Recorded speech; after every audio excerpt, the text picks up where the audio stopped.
Uh, Hello it's and welcome to my podcast. I'm your host, Larry Liu, and today I'm joined by Mike Buhl. So, Mike, Thanks, Larry. welcome to the podcast. Awesome. Um, Glad to be so with you.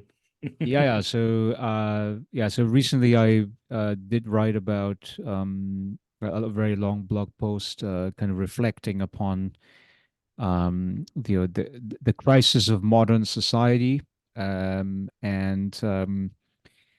I essentially argued that capitalism is a death cult, and there are, a variety of components to that argument.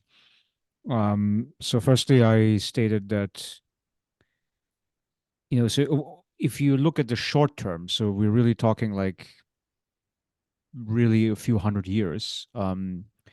Capitalism is a story of endless progress, right? So you see that the economy is growing, you see that people's consumption level is increasing, that malnourishment, absolute poverty is declining. You see literacy is increasing. Health span, longevity is increasing. And you could say like the big wars, at least among the large countries, that has become quite rare after World War II. So you could say that the human narrative is really one of progress, especially over the last couple of years. But I argue that there are certain indicators that in our modern society that is turning negative, that's kind of starting to turn backwards. Right. Progressive. Um, and if you basically care to look at these indicators, Hmm. you would see that the human flourishing is, turning around or declining. So I focused really on six factors. Declining ecological sustainability, declining fertility, less job security, less health, less social skills, and less geopolitical stability. Um, uh, like, but I first want to get your take on what you think about that thesis, Hmm. and maybe then I can go one by one to discussing these factors. Yeah. We can discuss first, like the way interpret your initial thesis is, capitalism has produced a lot of benefits, and we can see that in life expectancy, and growth, and technology is advancing. But then there's side effects, or things that are also noticeable underneath the surface, or now we see, like you say, there are things like unsustainability, ecological problems. There's the problems of maintaining job security. We see a lot of the jobs are precarious. There's also educational problems with the education system. So a lot of these are fixated on like short-term problems that may also be long-term in nature. So I guess my initial question is, when I read the title, The Death Cult, so you would say, if you look at it from the perspective that is the glass half full or half empty for you? You think it's definitely half empty, right? As a negative pessimism, as an outlook. If you think of the metaphor of the glass full, the glass being half empty or half full. I know we don't want to simplify it that much. That's just capitalism is self-destructive. I mean, I get the impression you have this pessimism more. Yeah, Yeah, would that I be would, a fair statement?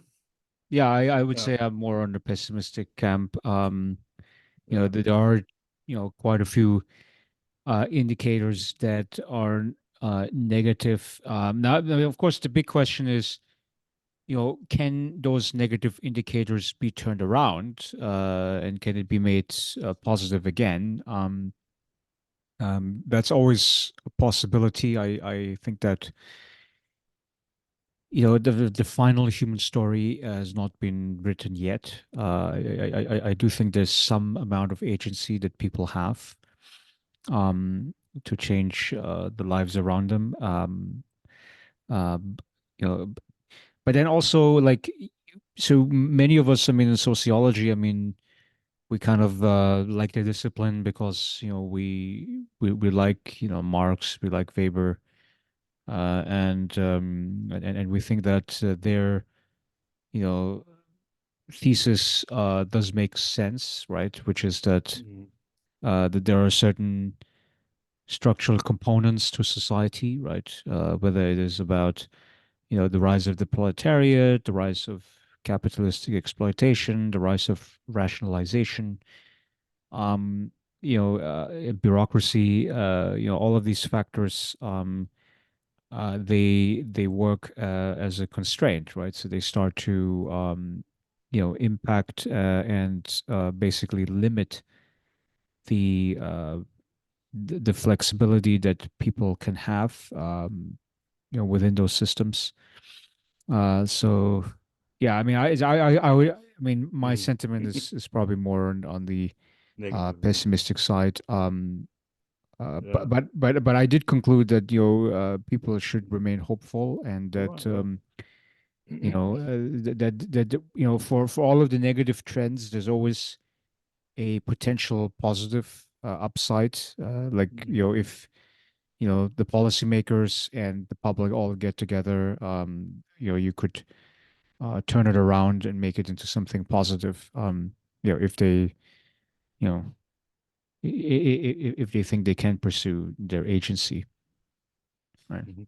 I wanted to do a follow-up question because I noticed in the beginning part of your essay, you highlight this old classic theme of creative destruction by the Austrian economist Schumpeter, Schumpeter. yeah. Yeah. And maybe for the listeners too, I mean, this basic idea of creative destruction and how it is visible in even contemporary economics and this creative self-destructive tendency within capitalism itself as a system that we still see visible, even though this particular I think concept, I think he coined it in 1940s.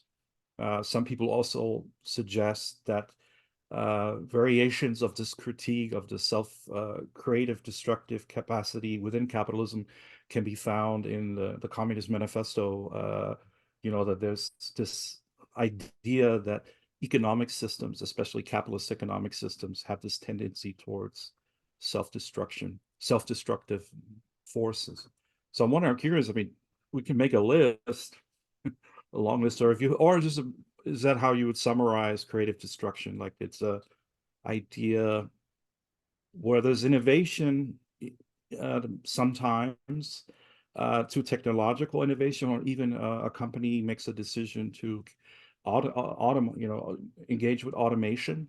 But then the creative destructive side is it destroys jobs. Um, so it always has this powerful dynamic in it, economic systems themselves. I don't know if you wanted to add anything into that or the whole idea of creative destruction and its, current kind of examples. We Yeah, see it. I think the Schumpeterian idea is very valid, in a sense. I mean, but it does have a more optimistic framework, you could say, um, because the new industries are going to increase the overall wealth in society. And many of the trade economists, they usually say that you want to have open and free trade. And then the people that lose out, usually the workers in the non-competitive industries that are going to be displaced by imports, they could be compensated by the economic winners, because there will be some businesses that will benefit from international trade, because their markets grow, they can sell to more customers, and their increased market access and profitability should be uh, basically taxed in parts, and then you can start compensating the losers. Mhm. And in that way, you can basically have your cake and eat it, right? So you can grow the economy, and you can also help the poorer parts of the society. Now, the problem is that that this kind of internalizing their externalities, this kind of paying off the losers, and limiting the overall harm to the community. It tends to be an afterthought within capitalism. There's been ways to do these kinds of things like redistribution, Mhm. but it's usually, you know I mean, from the sociology perspective, I mean, and the left wing activist perspective, I mean, we think it's not enough, right?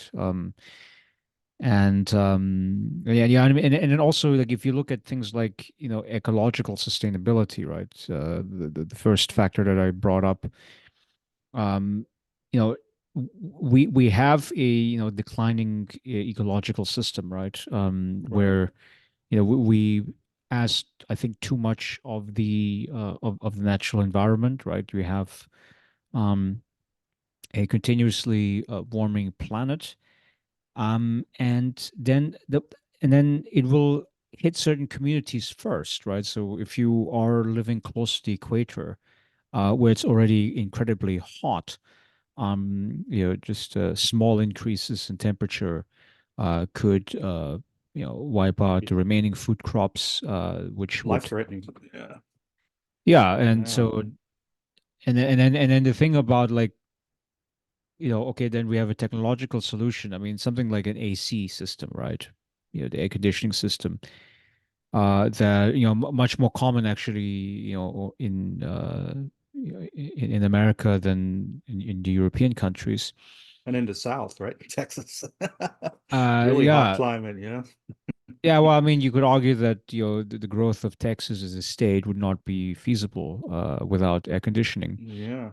And the trouble is that, okay, so well, if you start increasing the temperatures further and further, it means that you're going to have to run the air conditioning systems much harder too, right?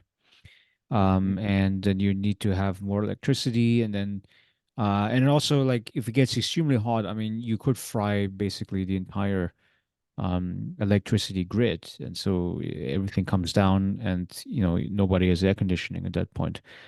So that sounds to me like, okay, that the AC is kind of like, sounds to me like it is a band-aid. It cannot really structurally solve this major issue of trapping too much heat in the atmosphere. Yeah. Um, And then if you look at, like, I saw this last couple of days, the extreme weather events that are coming through. I mean, we saw one in I think it was in Dubai in the UAE. Yeah, I There saw was that. one big storm in Guangdong in southern China. And they're seeing rainfall masses that had never been recorded in their history. Um, Mhm. and then, recently I saw in Europe, I mean, so they have a cold wave right now, so kind of winter-like conditions, and then next week apparently it's going to heat up again. And so they're basically oscillating between record heat and extreme cold. Um, and it's ultimately because, if you look at the wind patterns that of course determine the temperatures, it's kind of wavy, right? It's kind of goes north to south. Mhm. It's very unstable at this point. Uh, Yeah, it's we very call it, like, unstable. yeah, it's like Very. the wavy jet stream, which basically has to do with Arctic warming, right? Because if it gets much warmer in the Arctic, compared to, let's say, the equator, then you know then this kind of jet stream is going to be less stable, right? It's going Mhm. to start to become wavy, and that's why we get these temperature extremes, right?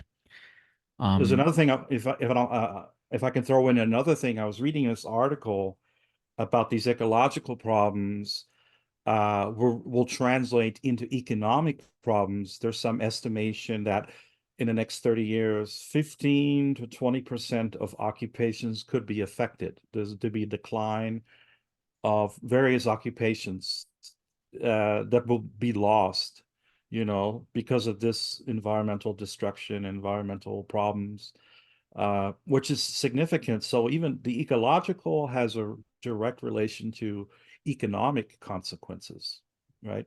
So I think that's another thing we probably should think about, because people often isolate one from the other.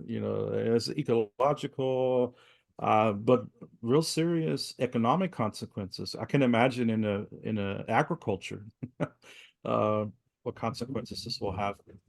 Wow, that's thunder. I hope you didn't hear that. We have serious rains here in Texas right now. Speaking of environmental stuff. So yeah, that's one of the other ways I would connect the ecological with the economic consequences.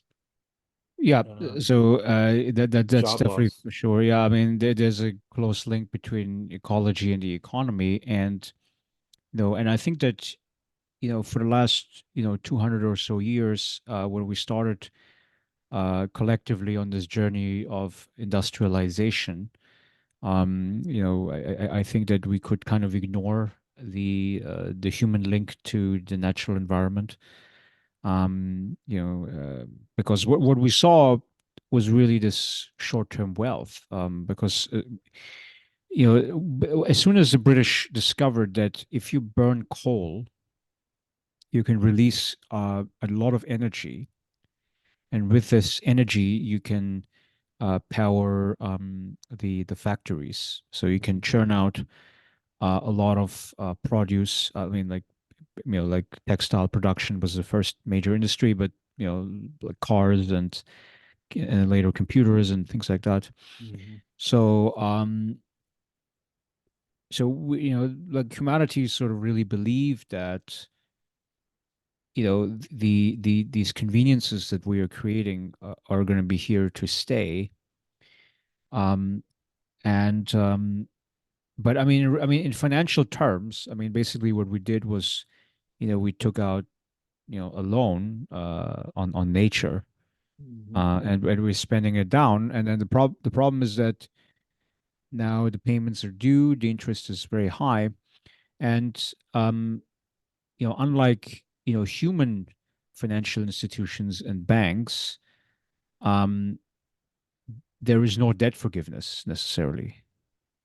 I Mhm. mean, like because I mean, if you borrow from a bank or if you borrow from a government, I mean, ultimately, I mean, it is a social contract, right? I mean, you could try to renegotiate the debt, but how are you going to renegotiate with nature, right? Yeah. It's I mean, permanent, right? Yeah. Permanent yeah, damage. Mhm. yeah. I mean, the best I mean we could be doing is, I mean, we could try some geoengineering, right? Yeah. We could try to um I mean, like like increase the aerosol, right? Because I Mhm. mean, the real irony is that there was a regulation. I think it came out of the United Nations to limit the sulfur emissions from ships, from Mhm. big tankers, and also uh, uh, like the giant vessels that are ferrying the consumer products across the oceans. And so if you limit the sulfur emissions that come from these giant ships, you're also going to limit the aerosols in the atmosphere. And the aerosols, I mean, they have kind of the opposite effect of the greenhouse gases, so like carbon and methane and so forth. Mhm. In that it actually has a cooling effect on the atmosphere. And if you regulate that much stricter, okay, so you have lowering of the sulfur emissions, you have a continuously rising, well, I mean, actually rising at a lower pace now because of all the green energy now that's been brought on. But still, I mean, overall, still an increase in the CO2. Um, yeah, that's a recipe for disaster, because now the heat trapping effect is going to be much larger than the cooling effect. Hmm, And so over the last couple of years, I mean, we're really talking about basically since the start of the pandemic. I mean, we are seeing a pace of warming that is um, substantially higher than very high, anything yeah. that we've seen before. Um, Worrisome, yeah. yeah, and so I think before the Yeah. recording, I think you mentioned Meritonian Unintended and consequences. consequences. Yeah. Well, we can chew on that real quick. I wanted to give another example, talking about ecological destruction. Um, here locally in the region where I live in North Texas, I'm always amazed at looking at the size of landfills. Landfills are this massive area where all the trash is sort of uh, transported to. And these are massive landfills, right? So if you think about landfills was a convenient way for cities just to relocate the trash produced by city dwellers into some location elsewhere, you know. So some of these landfills probably go back to the 1940s, 50s, and they really take up a large space. And often, if you think about suburbs, they are so massive that people can still see them as big mountains, that people just try to cover up. So something I came across a few weeks ago when I was driving, I literally, was looking at the size of this landfill, and I was thinking about, the consequences of this in the future, also next generations, 100 years from now, these may be seen as the new pyramids, that I mean, they're very that large. They really are that large, but they also reflect our materialistic kind of lifestyle, everything, like you said, short-term focus, uh, uh, throw away, things that we threw away, and plastics, for instance, things that were not recycled for decades and decades, and also the risk of health for people that live around the landfills. We know that there's often a risk for lead poisoning or all sorts of hazards. But they are also a metaphor. I think, like you said, they're a metaphor for this short-term thinking, it's trash. We can always just put it on a landfill and let's just ignore it. But even in a place like Texas, which has massive amount of land, has a lot more land than most states. It's really massive. You can really see how big these landfills are.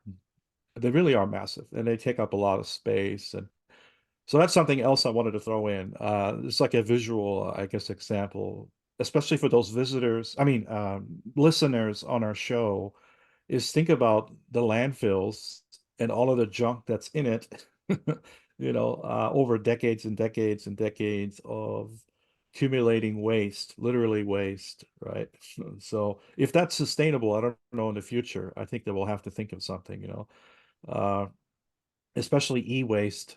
We know where e-waste usually ends up, but all these batteries and cars and plastics, right? I don't know how it is in your area, Larry, Maryland, if you have any large landfills around you, or if you ever, no, Yeah, you ever think about, I've not thought about that. I mean, yeah, one thing I mean that logically would make uh, sense there is that I mean, so I mean, you could either do incineration, so you could burn some of that yeah, trash, but then it's a question of like what happens to air quality, right? yeah, There's going to be some air pollution there. Some toxic fumes. I know that like the American soldiers that were coming back from the Iraq and Afghanistan wars, some of them are lung damaged because I mean because what they do is so it's everything that they kind of don't take with them. I mean they have these giant burn pits, right, where they, throw all of the non-usable material into these burn pits. And then, I mean, and then basically, I mean, if you mix Mhm. fire with a chemical, It's risky, right? dangerous. Yeah. Yeah, I mean, and then you have basically those fumes that are then breathed in by the soldiers, and so Hmm. and so this is a significant harm. So then the other option is okay. Well, then you just designate a landfill, and then you just have to reclaim more and more land Hmm. for landfills, or or you try to dig it underground, right? Hmm.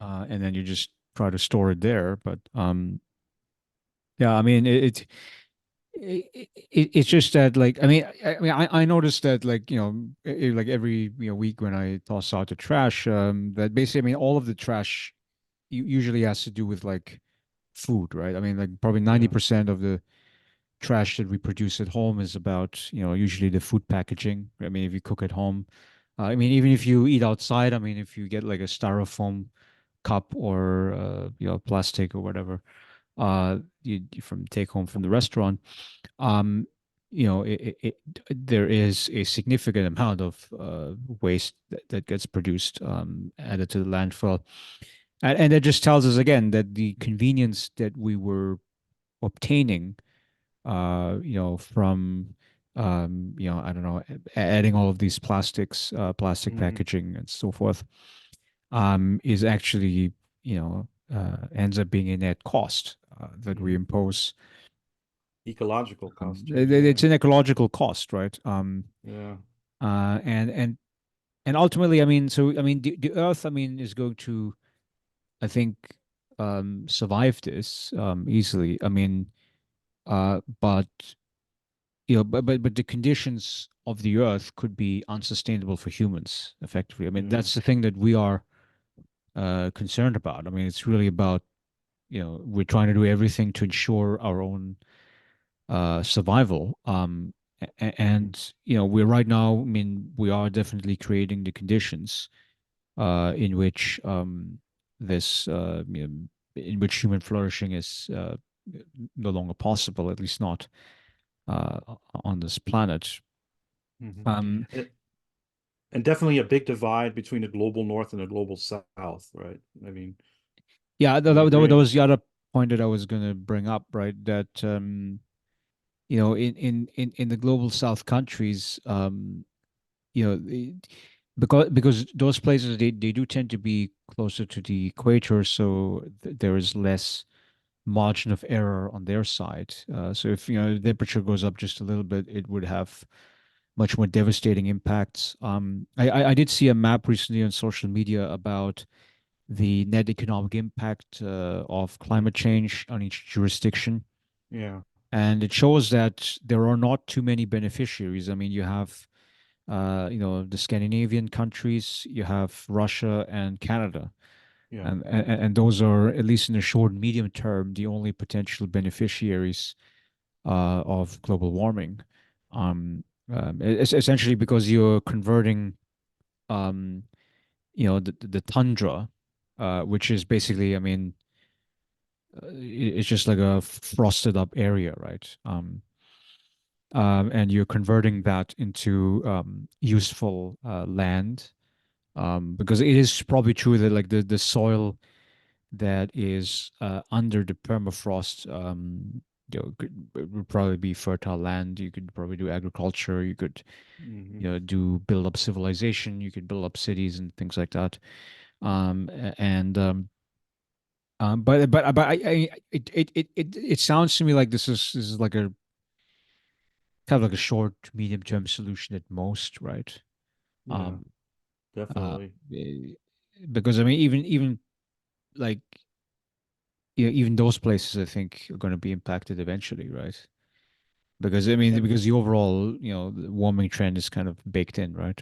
So, and uh, with a significant world population, I mean, we did reach what 8.1 billion now. I think we reached officially. So 8.1 billion people make up the world and yeah, uh has increased. So we have to think of the impact of population and then the unequal distribution of resources, unequal, you know, uh, ecological, I guess, pollution, if you want to put it that way.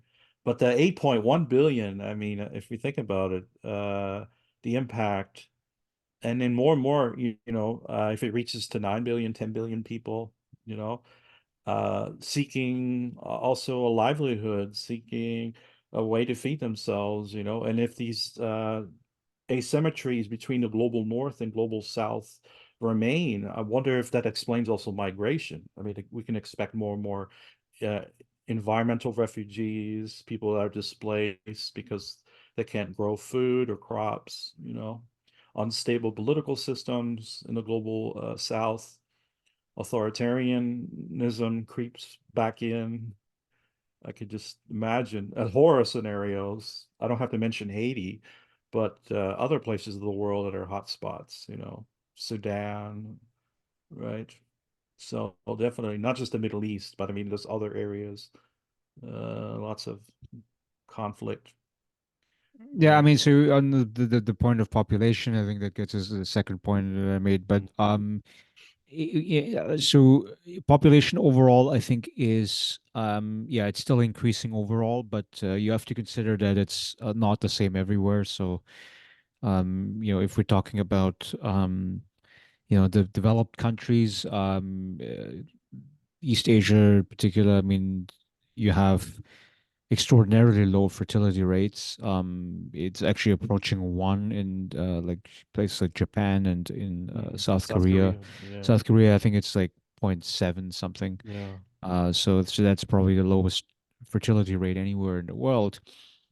And one of the issues that they are facing in East Asia that does not exist in the other Western countries in Europe and North America, is that there's a much more kind of patriarchal understanding of like child rearing, right? So if all of the burden would be placed on the women, on the mothers, and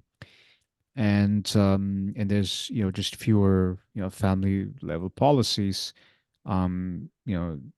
Many of these countries were kind of thinking that, well, because family values over there are much stronger than they are in the more individualistic Western societies, and therefore the government doesn't have to do anything to subsidize maternity leave and Like in like Denmark, kindergartens. yeah, Germany, Yeah, exactly. So yeah.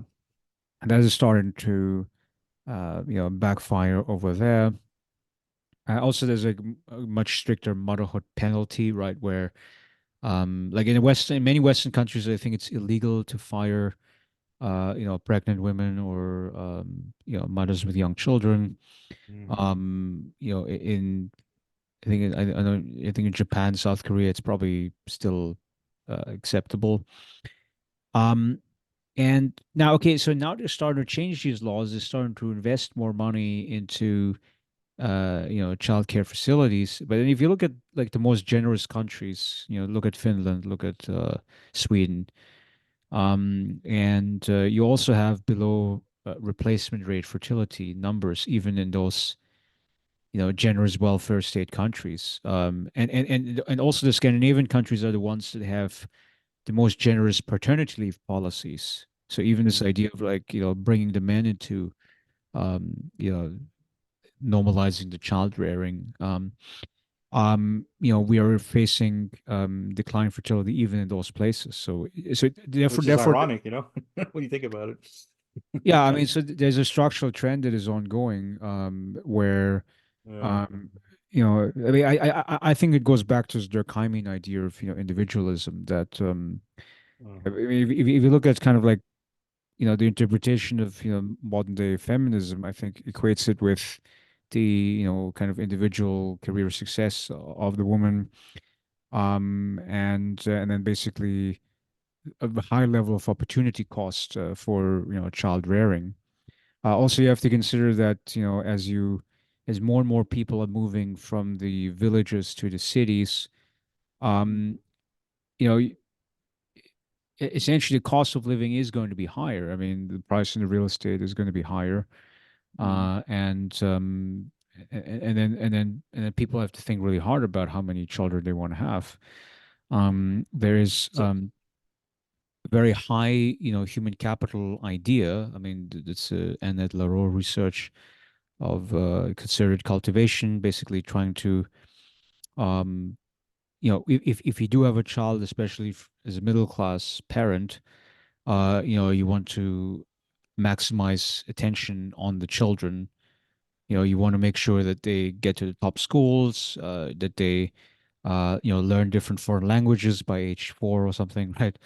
You want them to do after school activities, and all of that costs money, right?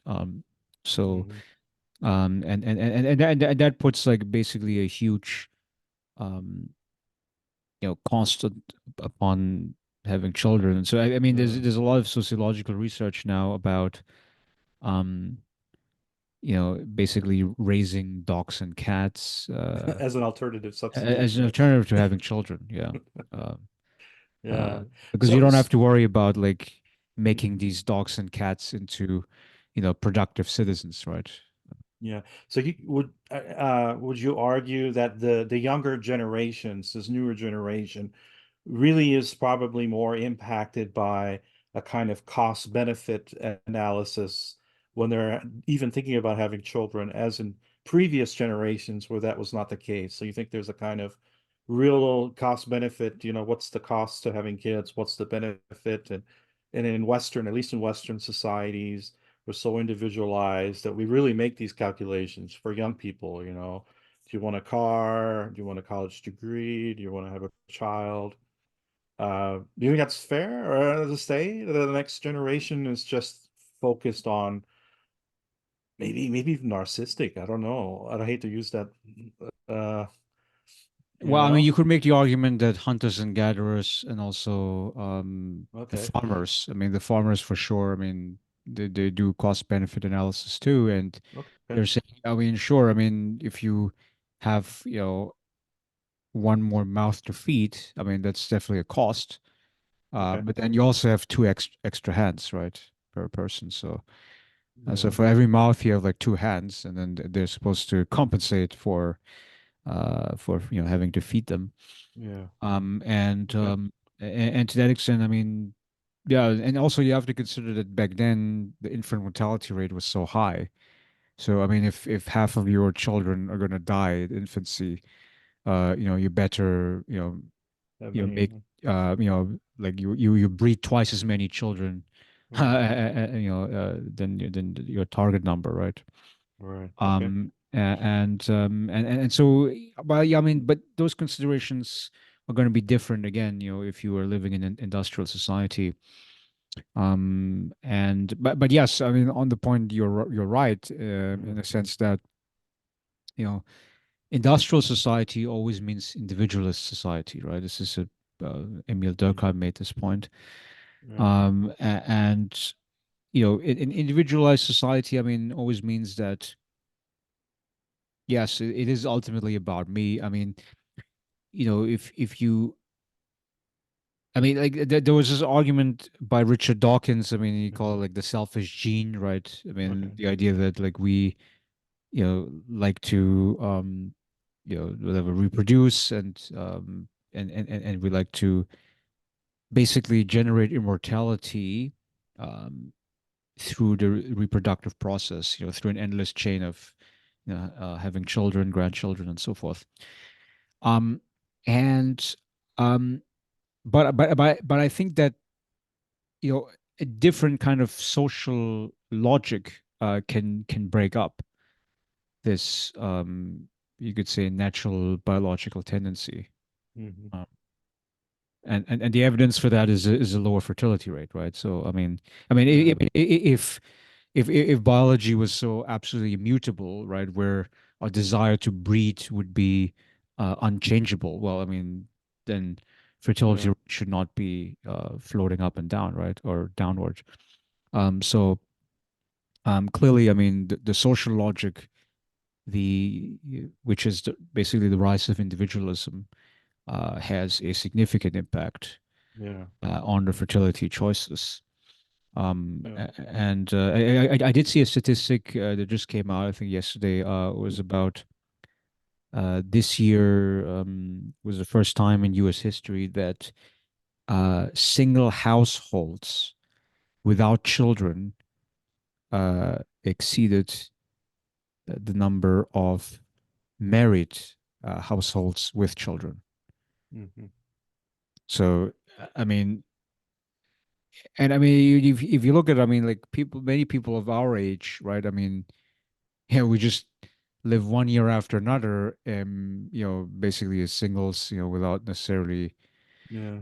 I mean, or even if you did have like a life partner, right? I mean, the issue of like childbearing does not come Yeah. up really. So, Would you consider that one example of unintended consequences of, I guess, an economic rationality or unintended consequences of, focus on economic growth, or I don't know if we can slice it up that way, but if we think of the concept of Merton, Robert K. Merton, that utilized this framework of what he called unintended consequences uh, of certain actions that are taken by humans, or act decisions that are made that carry unintended consequences, I'm always trying to think of this. These were maybe unintended. I mean, let's say, give you one example that might work.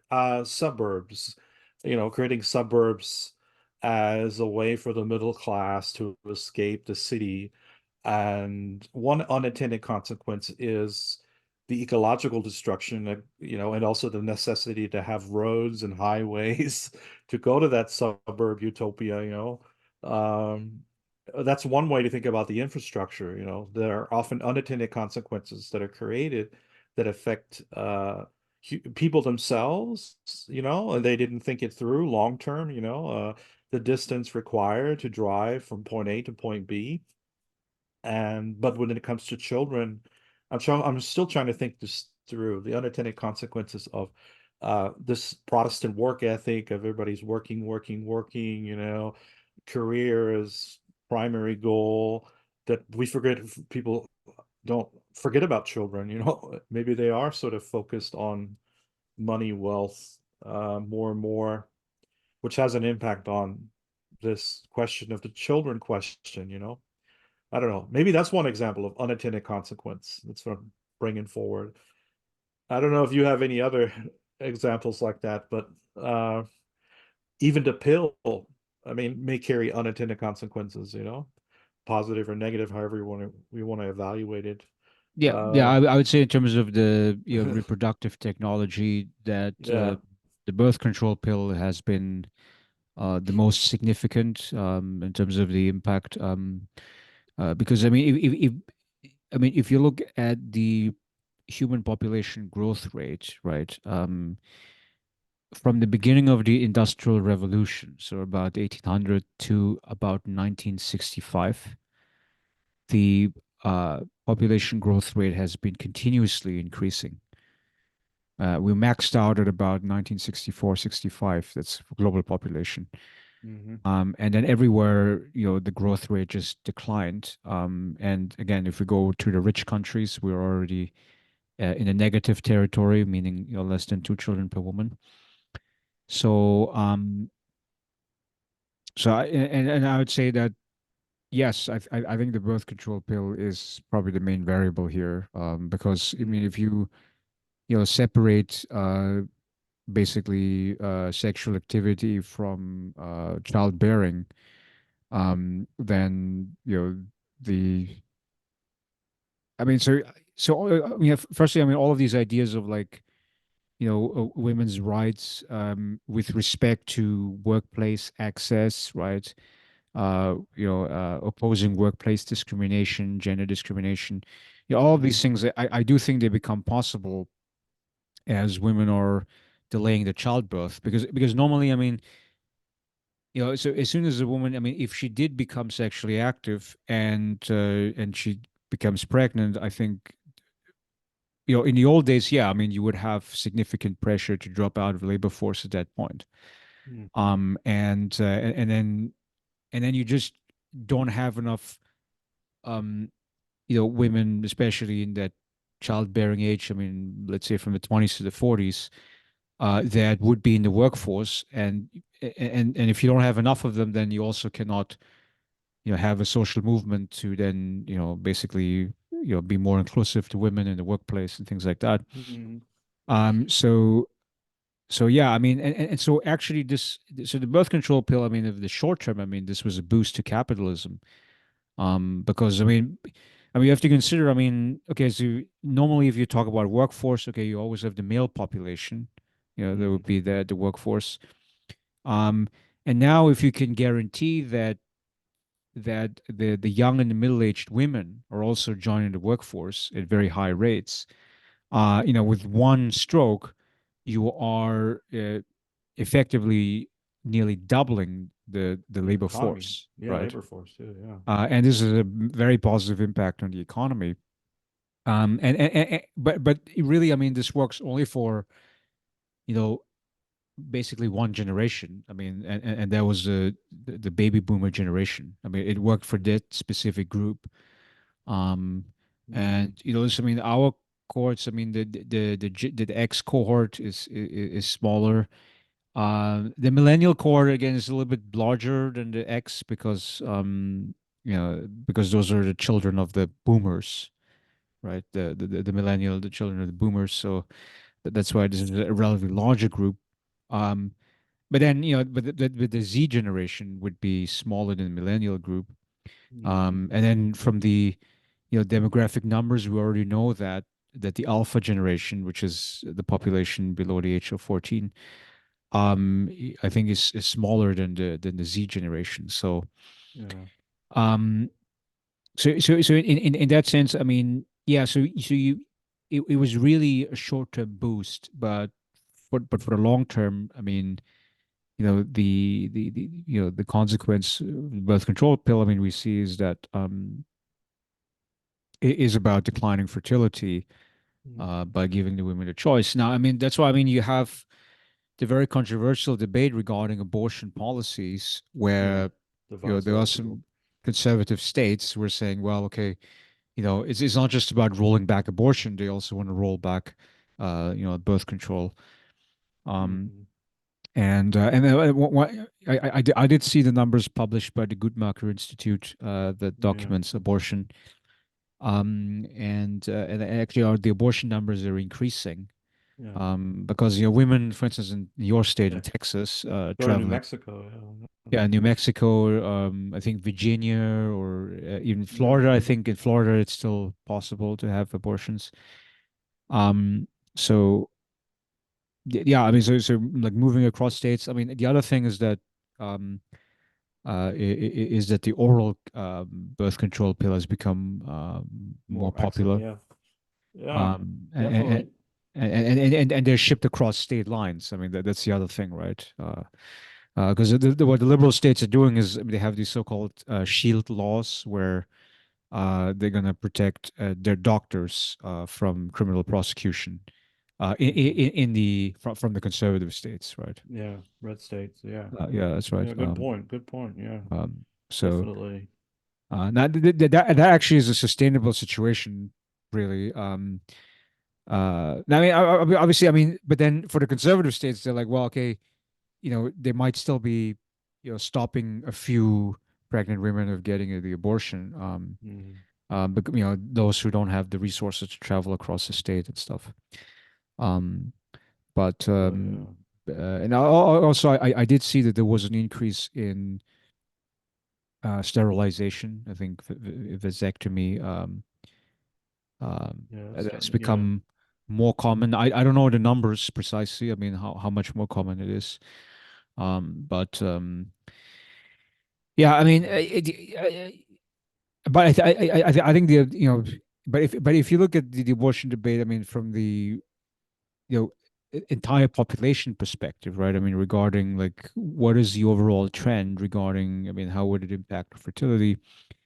Um, yeah, I mean, like, so unless abortion is like completely prohibited everywhere in the country, Mm, I would say that the trend towards declining fertility is going to continue. yeah.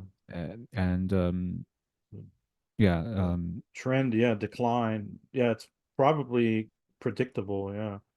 Maybe not as yeah, bad as Japan or South Korea, but pretty close. that's right. Yeah, I mean, Uh, and I mean, and if you look at like so, you know, Even Italy.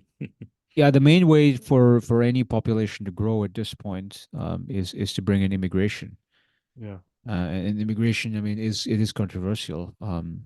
Yeah, because people are like, well, okay, but these yeah. people that are coming in, they don't look like me, right? So that sort of thing. Nativist backlash, yeah, Yeah, there's a definitely. nativist backlash for sure. Xenophobia, yeah. Yeah, Yeah, those are all important topics, definitely. Yeah. yeah, and but again, so I mean, so every topic is connected with every other topic. So I mean, Yeah, bleeds back into the climate topic definitely. because people have to migrate. I mean, if the ecological situation is not sustainable back home, um, also the more resource scarcity you have, I mean, the more you know geopolitical conflicts you have, so the more violence you're gonna have. Do you- Uh, I wanted to ask you on this migration. Do you agree with that push and pull theory? Push and pull, that migration can go in different directions. Either people are pulled into a country because there are better, benefits or just better educational institutions, or they like the country. Those are pull factors. People sometimes use the pull narrative. Others use the push. People are literally pushed involuntarily because of, ecological catastrophe. There's a war going on. There's absolute poverty, and people are literally pushed out of one territory and into another. Do you think these two binary, push-pull factors, at least theoretically, are useful still in the 21st century? I know they're used frequently. People make use of as we as sociologists, we like using these simple, pull factor, push factor, no, or it's fair. something related to the global north and global south, and or even I don't know, other aspects we never considered besides push and pull factors. I don't know if there's something in between. But I often use these metaphors myself when I try to explain it to others in a class setting. I use, well, there's push factors, there's pull factors. There's a growing global reserve army of labor, and there's automation or ecological catastrophe that explains it, or a political coup. Why do many Haitians, flee? Obviously, a country like Haiti has lots of problems, crisis, poverty. So then we reduce it down to those factors. We think that those factors explains why many people are desperate to flee their country, you know? So then again, it's a good way to think how we explain the phenomenon from our perspective, from the global north perspective. We're trying to explain these trends, of people, massive amounts of people fleeing their country and moving elsewhere for greener pastures, Yeah, better opportunity. I think that push pull factor, I mean, is very valid. Yeah. Because I mean, ultimately, I mean, um, so what are you being pushed out for? I mean, mostly, I mean, so the two big factors are usually poverty and war, right? So it's one of these two things, and then poverty, I mean, could be brought about, I mean, either by chronic underdevelopment, you have like your own government is corrupt and things like that. Um, but then also you have like yeah, like this wealth systems theory argument, right? Where Yeah. your country Wallerstein. only produces basically raw materials that get exported. And I mean, if you look at like any country that has money that is wealthy, they have very high rates of human capital, right? So you have very high rates of education. You have great universities. You have R&D, technological development, all these things. I mean, if your country doesn't have those great institutions, then it's going to stay poor. Um, and then of course, like you could make the argument, well, what about these, you know, development loans, right? That IMF yeah, loans, yeah, IMF, right? I mean, if things that basically indebt the country and make it impossible for them to basically break out of the wage cycle. I mean, these are definitely factors, and then also, and then you have the climate, right? So you have the inability to produce like the bare essentials of life. I mean, you have to consider that if you're a low wage country, yeah, basically your core sources of wealth are going to be, the stuff you dig out of the ground, right? The raw material, yeah, and or the land that you work on, right? Like the food agriculture. Um, if you destroy the agricultural system because of climate change, um, then basically you rob the last resource from the local population, and then they have to move. to And then survive, yeah. the other Mhm. factor behind migration, that something that we did not have in the previous period, is um like social media and communication technology and internet. Because once you introduce these things, even including into the global south countries, what happens is that people that used to be completely ignorant, right? People who had absolutely no idea, how life is like, in the US or in Western Europe, um, Mhm. they suddenly see, just with like the movies, the TV shows, the documentaries, they can see what life is like over in those countries, Mm. and they're saying, well, why can I not have that? Versus, I mean, like, like if we in the global north, like if you watch a documentary about like starving children in the global south village, Yeah, like we're not gonna go queue up at the embassy of that country and try to migrate there, right? right, right, right. For us, it's kind of like, oh my God, this is these kids are so poor, let me donate some money to them. I mean, but the reverse logic, however, I mean, you can definitely see it's like, oh man, so if I move to that country, it means I can go to a grocery store and I can buy as much food as I want, as I need to, um, and I don't have to be hungry ever again. Yeah. It's like an appeal, a psychological appeal too, to make a destination for an affluent Western country because of one's misery in one's own country Yeah, and and simply deprivation. and you see the thing is that it's always like inequality is always relational, right? It's always with respect to a reference group, right? Right. So like most of us, I mean, we usually do not look down upon like the really rich people, like the Warren Buffett and the Jeff Bezos types. But we would get very incensed if our colleague, our academic colleague down the hall, makes Hmm. much more than us. And so Right. Status comparisons. Yeah. yeah, so it's always about like the reference group. Now the thing is that, okay, well, so if you did not have the information access, through the internet, um, you know, like the people that are living in the rich countries, they might not be your reference group at all, because it just like it doesn't exist in your mind, right? Hmm. But now that the information is freely flowing, it's like, yes, you can make this comparison now. And you say to yourself, well, I mean, I only got one life. I mean, so Hmm. I might as well try to do the migration.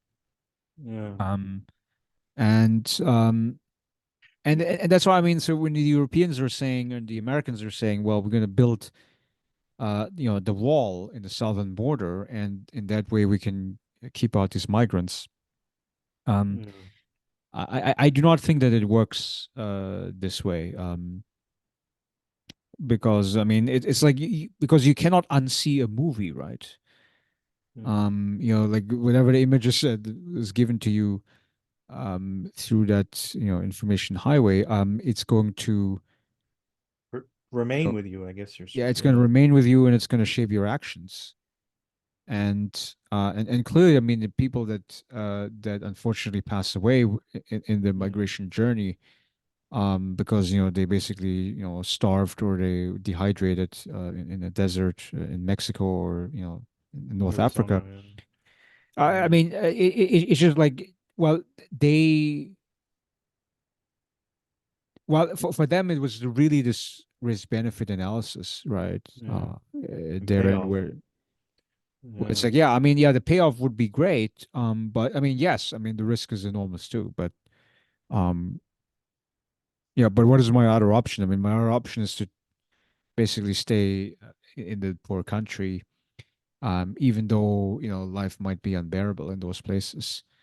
So that's why, I mean, I think to me migration is always a factor that's Hmm. I have a lot of understanding for that. Yeah.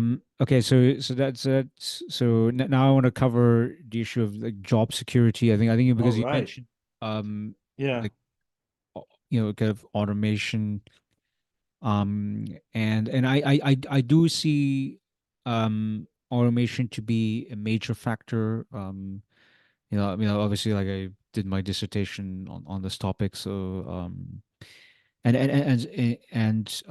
it remains a very relevant issue. Uh,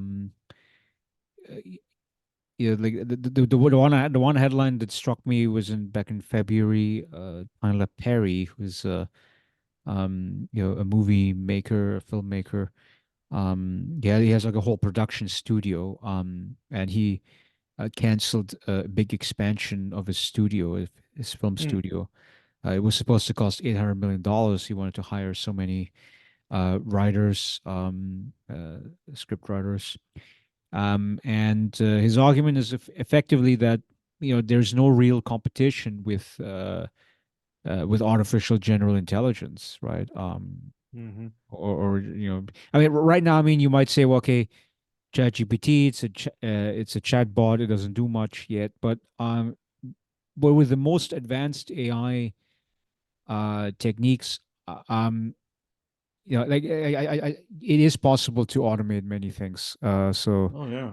Um, I think Noam Chomsky. I mean, he's actually an AI pessimist because he kind of says that that ChatGPT is basically plagiarism, right? Because the essential idea is that it is going to generate text based on the prompt, based off of the data that was fed into the algorithm, right? It spits it out, huh? Yeah, I mean, so it's kind of recombining all of the things that are. I mean, it's like a really elaborate Google search, essentially, right? Yeah. Well, Um, I did watch this one. Sorry for the noise. I have thunder in the background. I don't know if you're hearing it or oh no, I not. don't hear it here.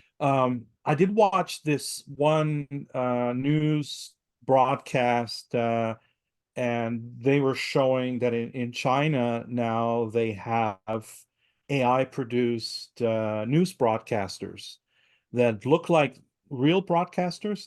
They duplicate them into an AI kind of form, and then when they go on vacation, they do the same things. They literally talk the same.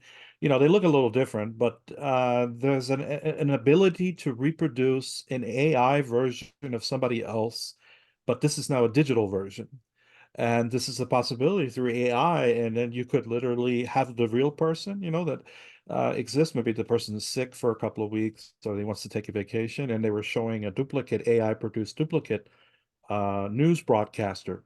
And this is a new revolutionary thing. I thought that might be, open up some doors with the idea of occupations in the future, and how does the idea of work look like in the future with AI. It doesn't necessarily always have to be negative or pessimistic, but it might also open up doors, for implementing UBI or other, things, or make work more flexible for people too, you know.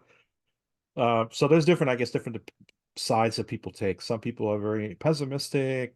They see this dystopian, Terminator is going to take over, and then there's more embracing people that embrace it. I don't know what side of the fence you're on, Larry.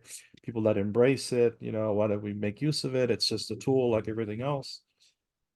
And I don't know where the people are in the middle. I don't know. There's some halfway skeptics, how it Yeah, may be used by elites, I think it is a very useful tool. I mean, Yeah. I remember, so there was this interview with Emmanuel Macron, the French president, on French TV, and then on social media, I saw the completely dubbed version. Now, I mean, you could say, in English. Now you might say, well, we've been dubbing material for many decades. I mean, it's not a big deal. Yeah. But I mean, but dubbing used to be a very labor intensive activity, right? So you'd have to Oh, yeah. hire. So firstly, you have to hire translators. You're just so you transcribe the speech first, and then you hire a translator to translate it, and then you hire the voice actors to read it off, right? And then you Hmm. record that, and then you have to, like, you know coordinate with these voice actors to make sure that they don't speak too fast or too slow, right? They have to speak with the same kind of intonation as the original speaker, right?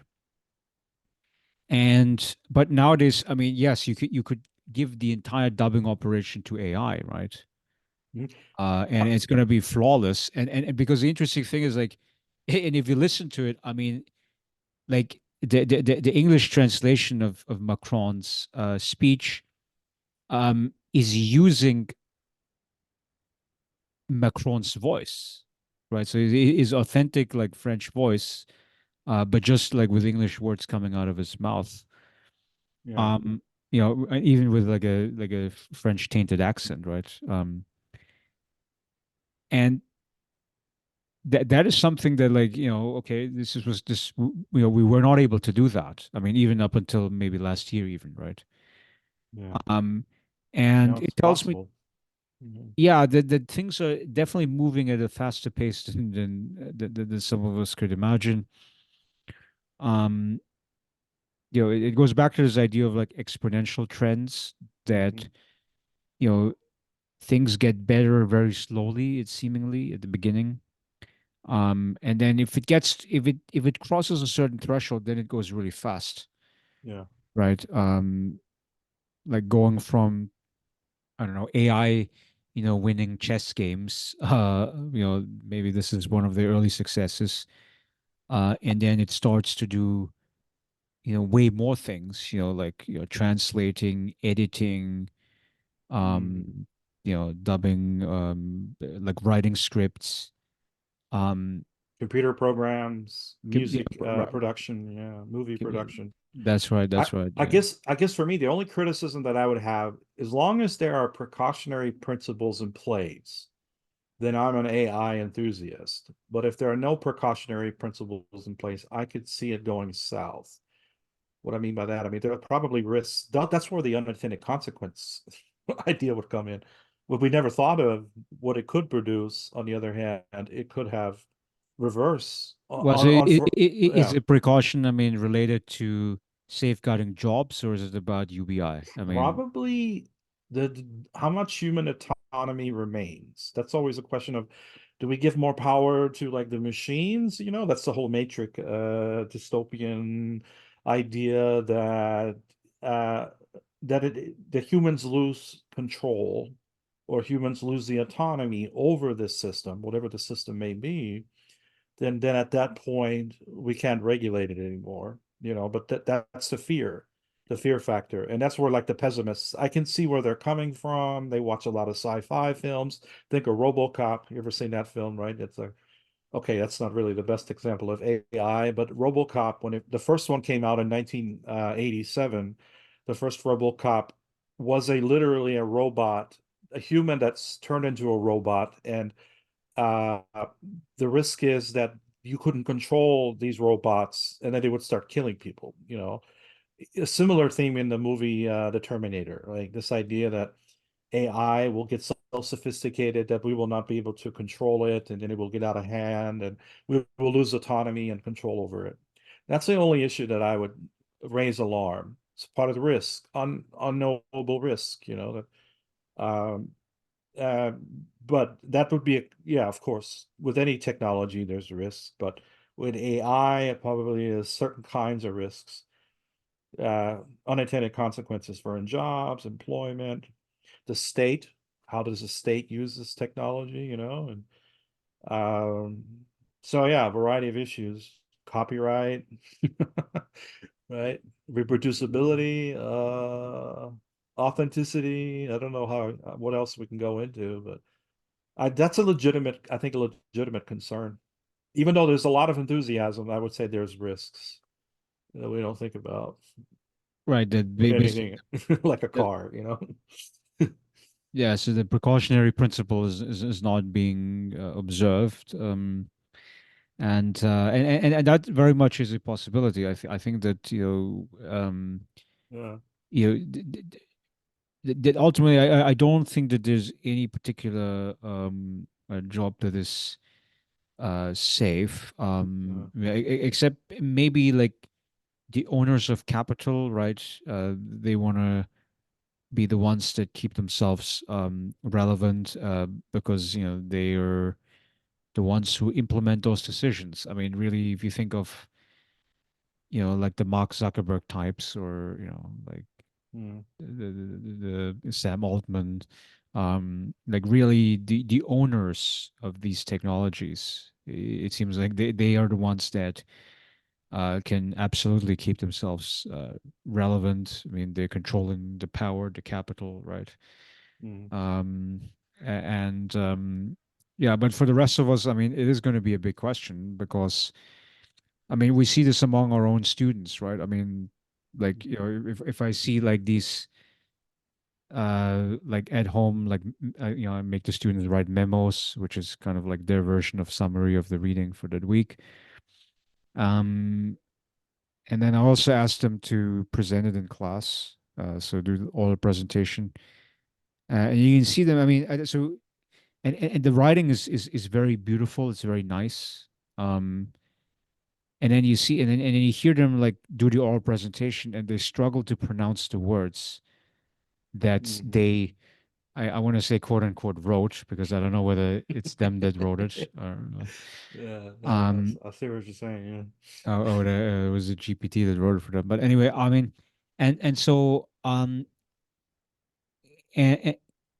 and then you could say, well, okay, then you have to ask yourself, really, I mean, well, what is your objective being in school, right? I mean, so I mean, if your objective is to get a piece of paper so that you're entitled to a job that requires that piece of paper, right? Prudential, Um, yeah. yeah. So, well, then I would say, well, the students are doing the right thing. I mean, they should absolutely be using ChatGPT and basically get the free A's from the teachers.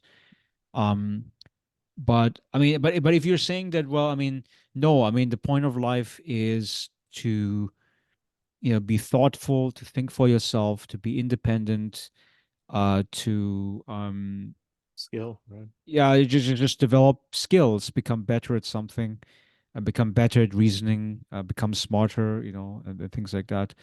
I mean, if that becomes your objective, uh, then yeah, I mean, then you shouldn't be using, the artificial intelligence in that way, right? Yeah. Um, Now, but the way how I understand, how human nature works is that um that oftentimes, I mean, people don't make these like rational calculations. I think they're just, well, okay, this is a tool I have right now, and I'm gonna use it. Um, and the same thing is like what we did with the climate, right? It's like we saw that once we burned coal, and then later oil, and then later and gas and things like that, and and it gave us a lot of wealth. Um, and we're never going back to what we did before, right? Yeah. And therefore, I mean, I think AI would have the same qualities where we're gonna go jump fully right into it. I mean, I always remind myself of the movie Wall E, Oh yeah, I've seen right? that one. Where That's a it's funny like one. Yeah, I mean, you have these like, fat kids that are basically Yeah, driving around, in these like, I guess like flying cars or something, right? yeah, yeah. It's like a It's like a wheelchair. Jetsons kind of Yeah, futuristic. and they're just looking down at the screen and they're just getting entertained. And then I guess they get free food served, and that's why everybody's obese. They're not moving. Yeah. Um, That would be the unintended consequences, right? That if we don't have mobility, we're not doing anything anymore, then it will also have physical risks to our bodies. Work is something that we used to have an activity associated with it, some kind of a performance or something. If you're a cashier or if you were a driver or a teacher, you're using your mental faculties, right? yeah, So so that's why AI I is mean, opening up a can of worms, because it may actually abolish work in some fields. I can think yeah, of real estate as one example. Car salespeople. I mean, you could put all that online, and then you could just have an AI pod that kind of gives you information of, like real estate. Real estate is a industry where you had real estate people that actually physically walk with a potential customer to buy a house, right? And then they created real estate professions off of that. But now you have things like Zillow, or you buy the house online. You don't ever really talk to a real physical person. And everything is done electronically, you give the money and then you get the house. That would abolish the real estate professions in the future. I can imagine it might be positive or negative. Maybe we don't need really real estate professions. I don't know. In the I, 21st, I I 22nd recently century. saw something very bad about Zillow, right? Yeah. Because Yeah. because of like predatory pricing. So Yeah. Or what they would do is, I scams. mean, they would just have these algorithms, and they would then calculate, what the rents would be. And but it's like the rents could be much higher than what the actual market value would be, and then in that way, Mhm. I mean, you're gonna drive up the average rents. And I mean, of course, like if you're a landlord, I mean, they love that, right? Because they can just extract more profits. But Rent extraction. Yeah. yeah, I mean, from from a tenant perspective, I mean, there's definitely an unfairness to it, Yeah. and to that extent, I mean, it's like we're not gonna, at least not now, automate the government regulator. There has to Yeah. be somebody that says, hey, this is what this company is doing is predatory pricing and must not be done. Yeah. And it should definitely be cracked down upon. But okay, so I Yeah. was going to say something Go ahead. about like the philosophy behind UBI, universal Right. basic income. Um, so I think that if we want this UBI workless future vision to succeed, I do think that we have to draw the distinction between job and work, right? To just say that these are two very different things, Yeah. and and the goal is to abolish jobs but to keep working. As a narrative, like as a Yeah, I mean life narrative. yeah, and then of course the audience then will push back. Well, what's the difference between the two?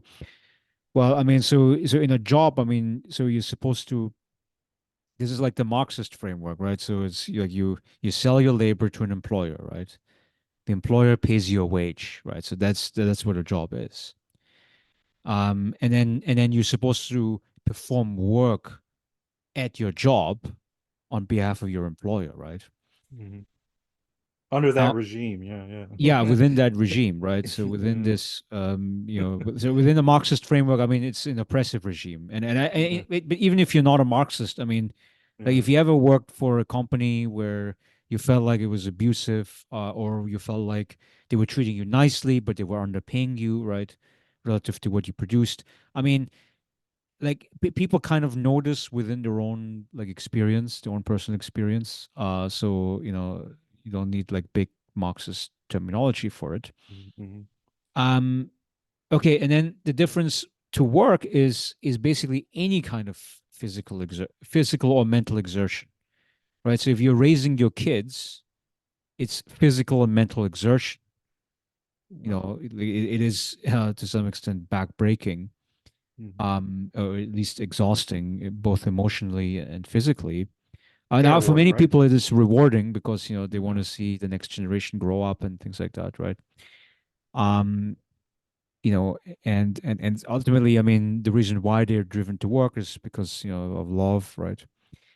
Um, but but I mean, but here you can already see it's like, well, you can perform work without receiving any payment, without being part of any job contract, right? And and that's why I mean, so in the UBI world, I mean, it's like, if you reduce the sphere of job, you're going to have to increase the sphere of work, right? Yeah. So including, I mean, doesn't have to be just child rearing. I mean, as we talked earlier, I mean, people don't want to do that anymore. I mean, it could be things like, yeah, community activities, community service. It could be sports. Yeah, I mean, any kind of leisure activity. And it could be doing music, right? Yeah. Um, Yeah. Reading. Yeah. reading, yeah, Yeah.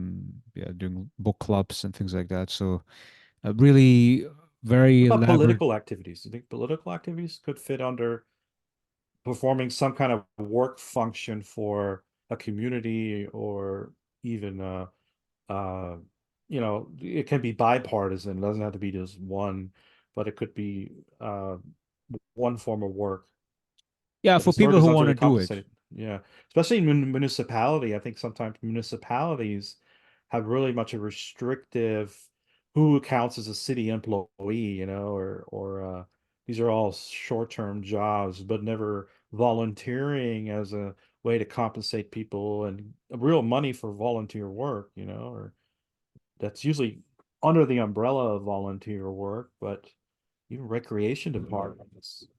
Yeah, that was thunder. I don't know if you heard it. Yeah. So that could Yeah, become something with UBI. You wouldn't be forced into a, particular field or profession. You could have autonomy over that decision, but yeah. you would So still you have an decide income what kind of source. work you want to do. Yeah, yeah. And then of Yeah. course, and then of course, I mean, there will still be some jobs. I mean, like if I say, we want to get rid of jobs, I mean, that's kind of the most extreme formulation. But I mean, in practice, you will still have jobs because, I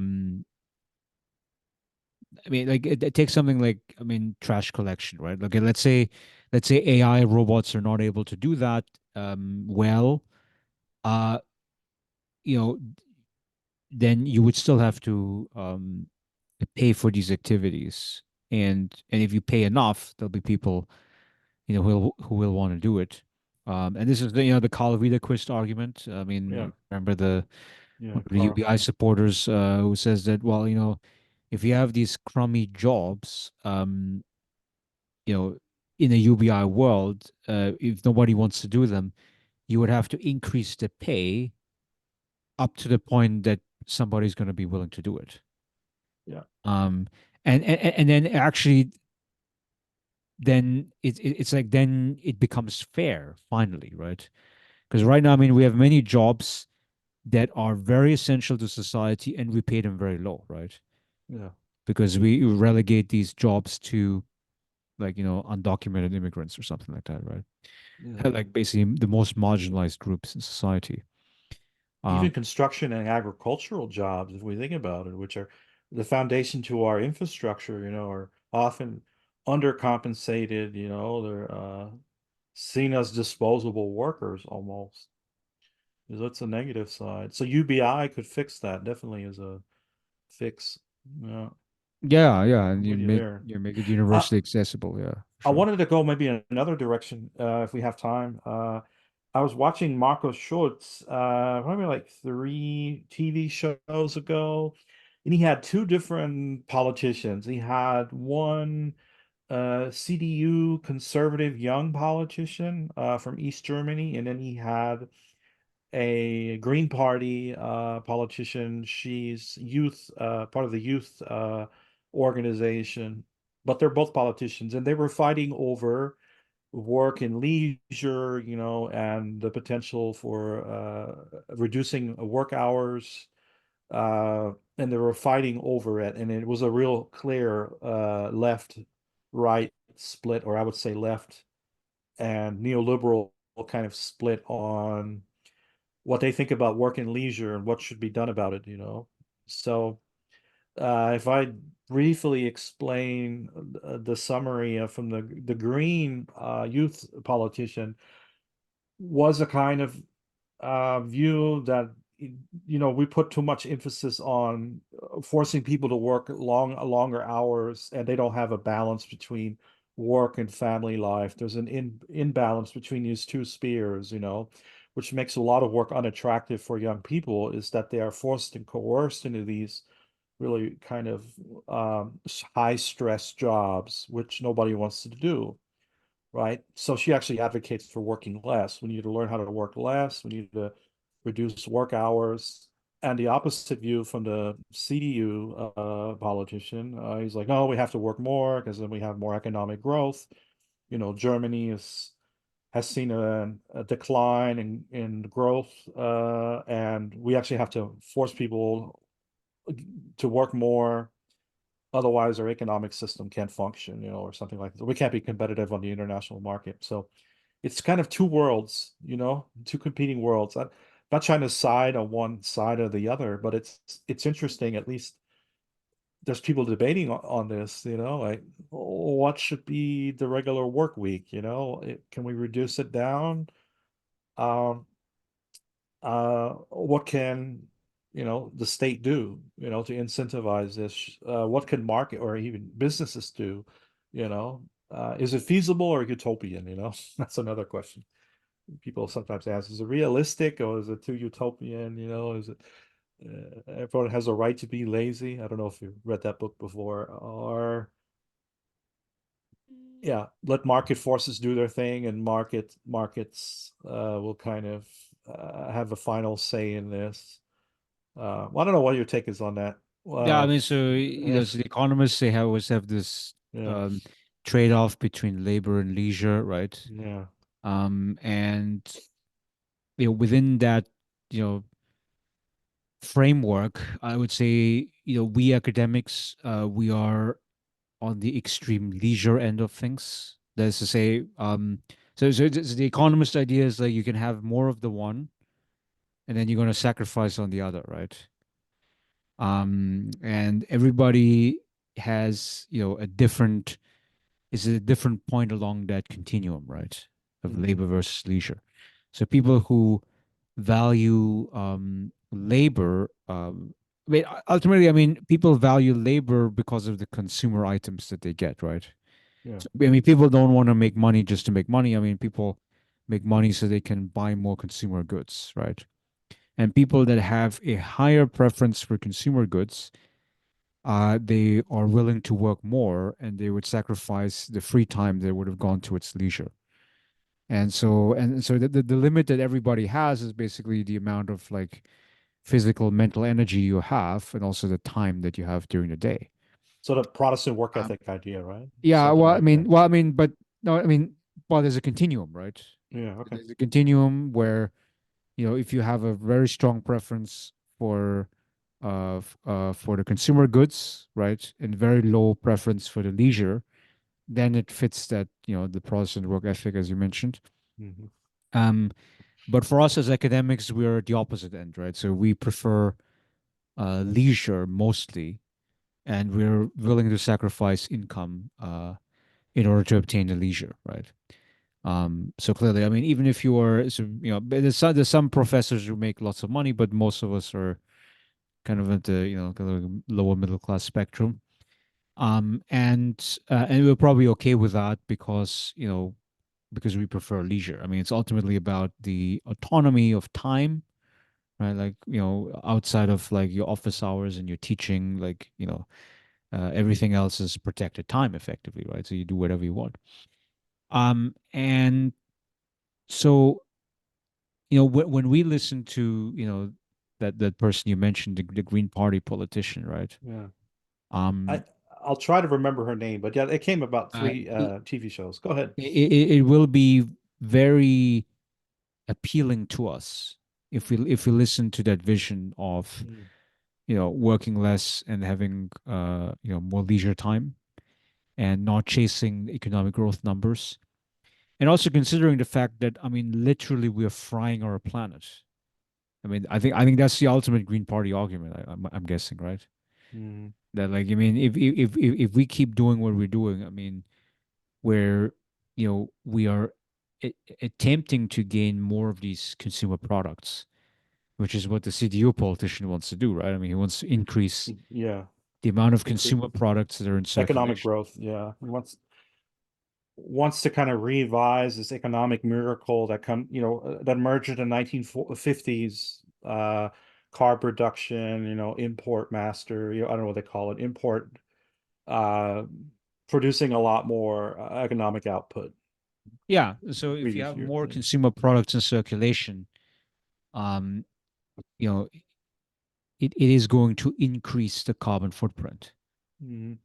And the ideology that he has, he thinks that by kind of doing social security cuts or austerity, that it would encourage more people to voluntarily work more. So it's a kind of neoliberal argument that we're giving people too much incentive not to work in the German welfare system. And if we gave people, we cut them off, we put more restrictions, that it forces them into a work mindset, and they're going to work more jobs and be more productive, and then everybody's happy, Mm, That's the idea of his argument, right? Yeah, I mean it's Mm. I mean I mean yeah, it's a neoliberal logic, Yeah. and I mean and the sad thing about it is, I mean, you always have people that come back to it all the time. So Yeah. if you look at the Argentinian leadership, Oh yeah. yeah, like Javier New president, Milei. right? Yeah, I mean, and he gave the big speech. I think it was at the World Economic Forum. Yeah, well, there's really two parts to his agenda, right? So in the foreign policy, he wants to line up with the West, particularly with the U.S., with NATO, with Ukraine, right, and with Israel.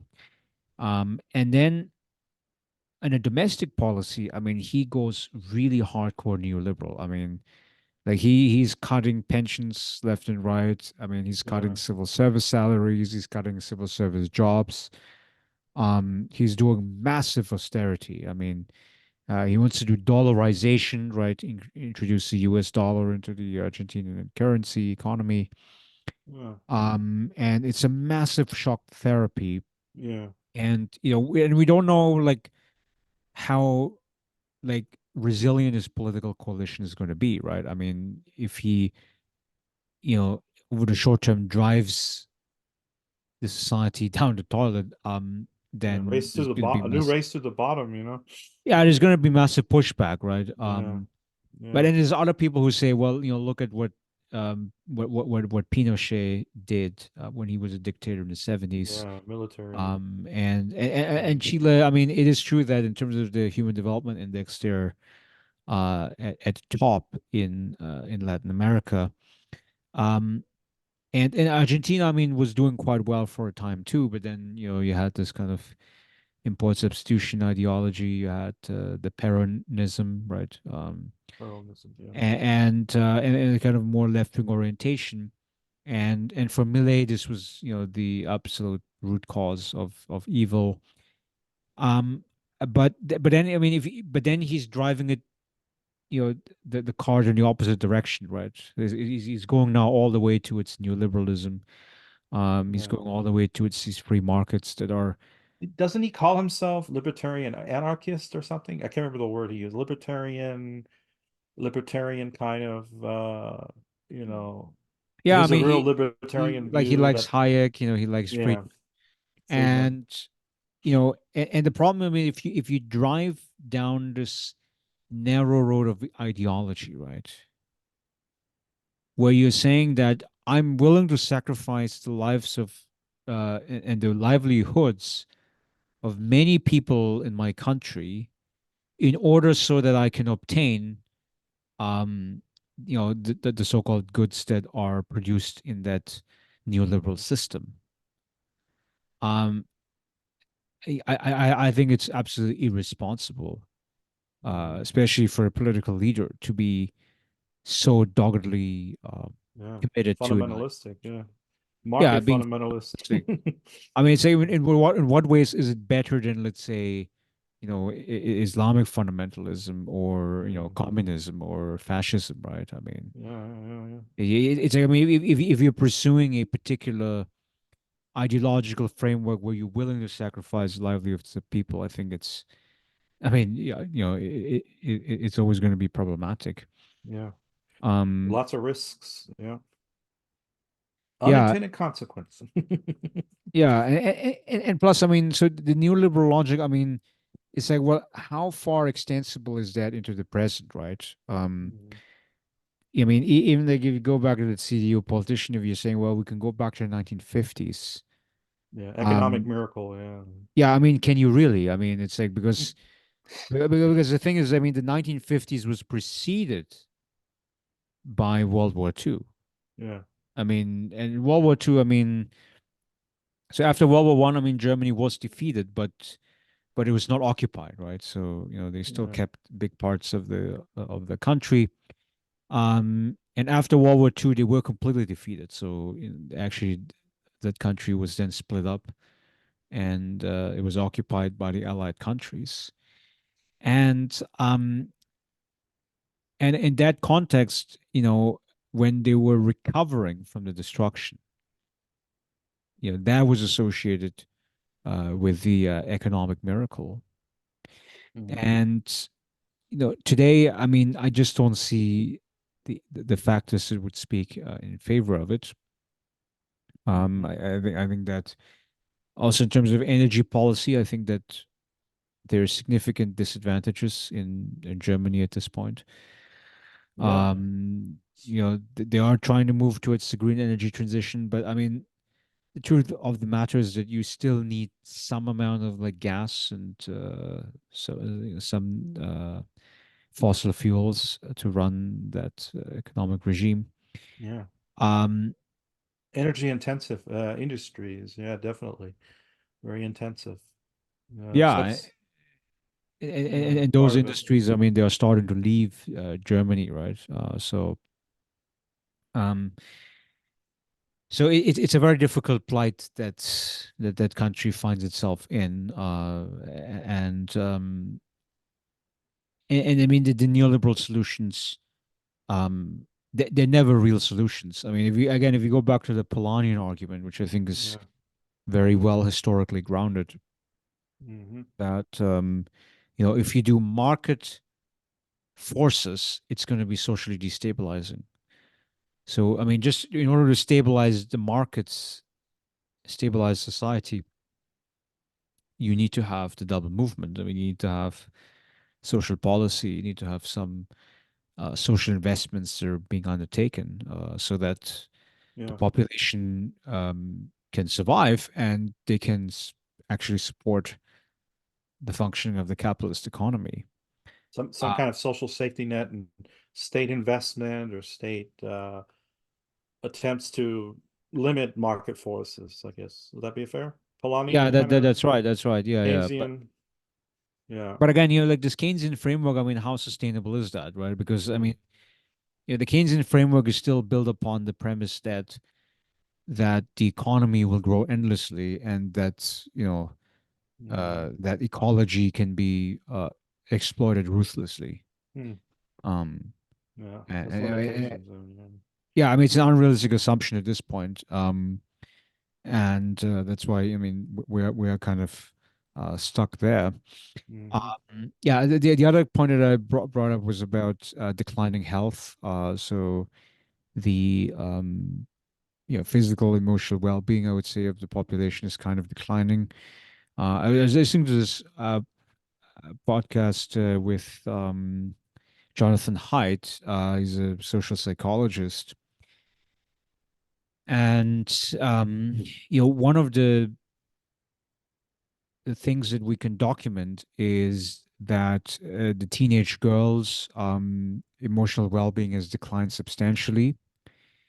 Basically, you can measure the suicide attempts, the hospitalization rates, the rates of self-harm, right? That incidence has increased. Deaths of despair, right? Is that what are you talking about? Um, Deaths of despair? well, that's of despair. That was the Angus Yeah. Deaton argument, Okay. and so Deaton was referring to the low middle-aged men with less Oh, education. okay. So that would be, so Not death of related. despair would be related to not being able to be a breadwinner, not being able to work stable jobs to have economic security. Okay. And then among the young girls, I think the major issue seems to be related to social media exposure. I mean, invidious comparisons that are being made. Um, and then the third health factor that we should consider is the rise of chronic disease. And so that's basically that cuts across all of the socio-demographic groups. Basically worsening metabolic health.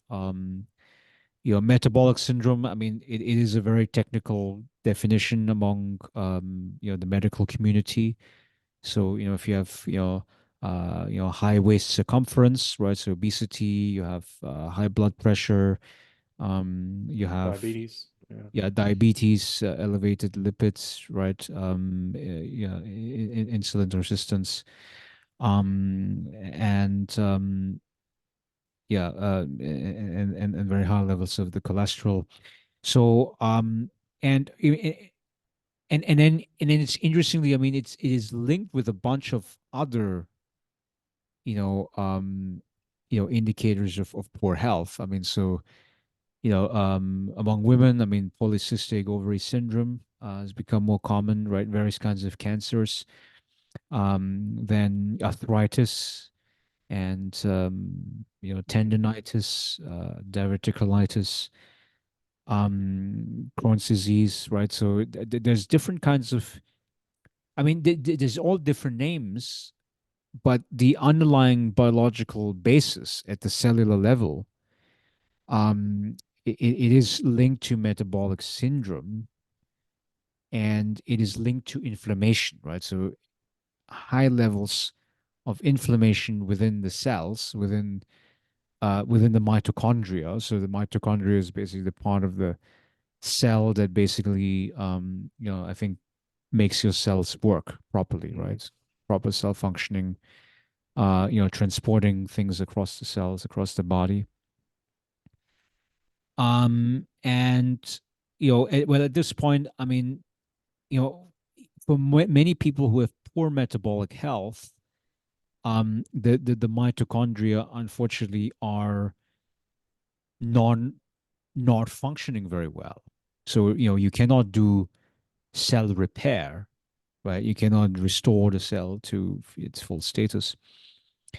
Um, and therefore, if you want to restore, people's health down to the cellular level, you have to fix the diet.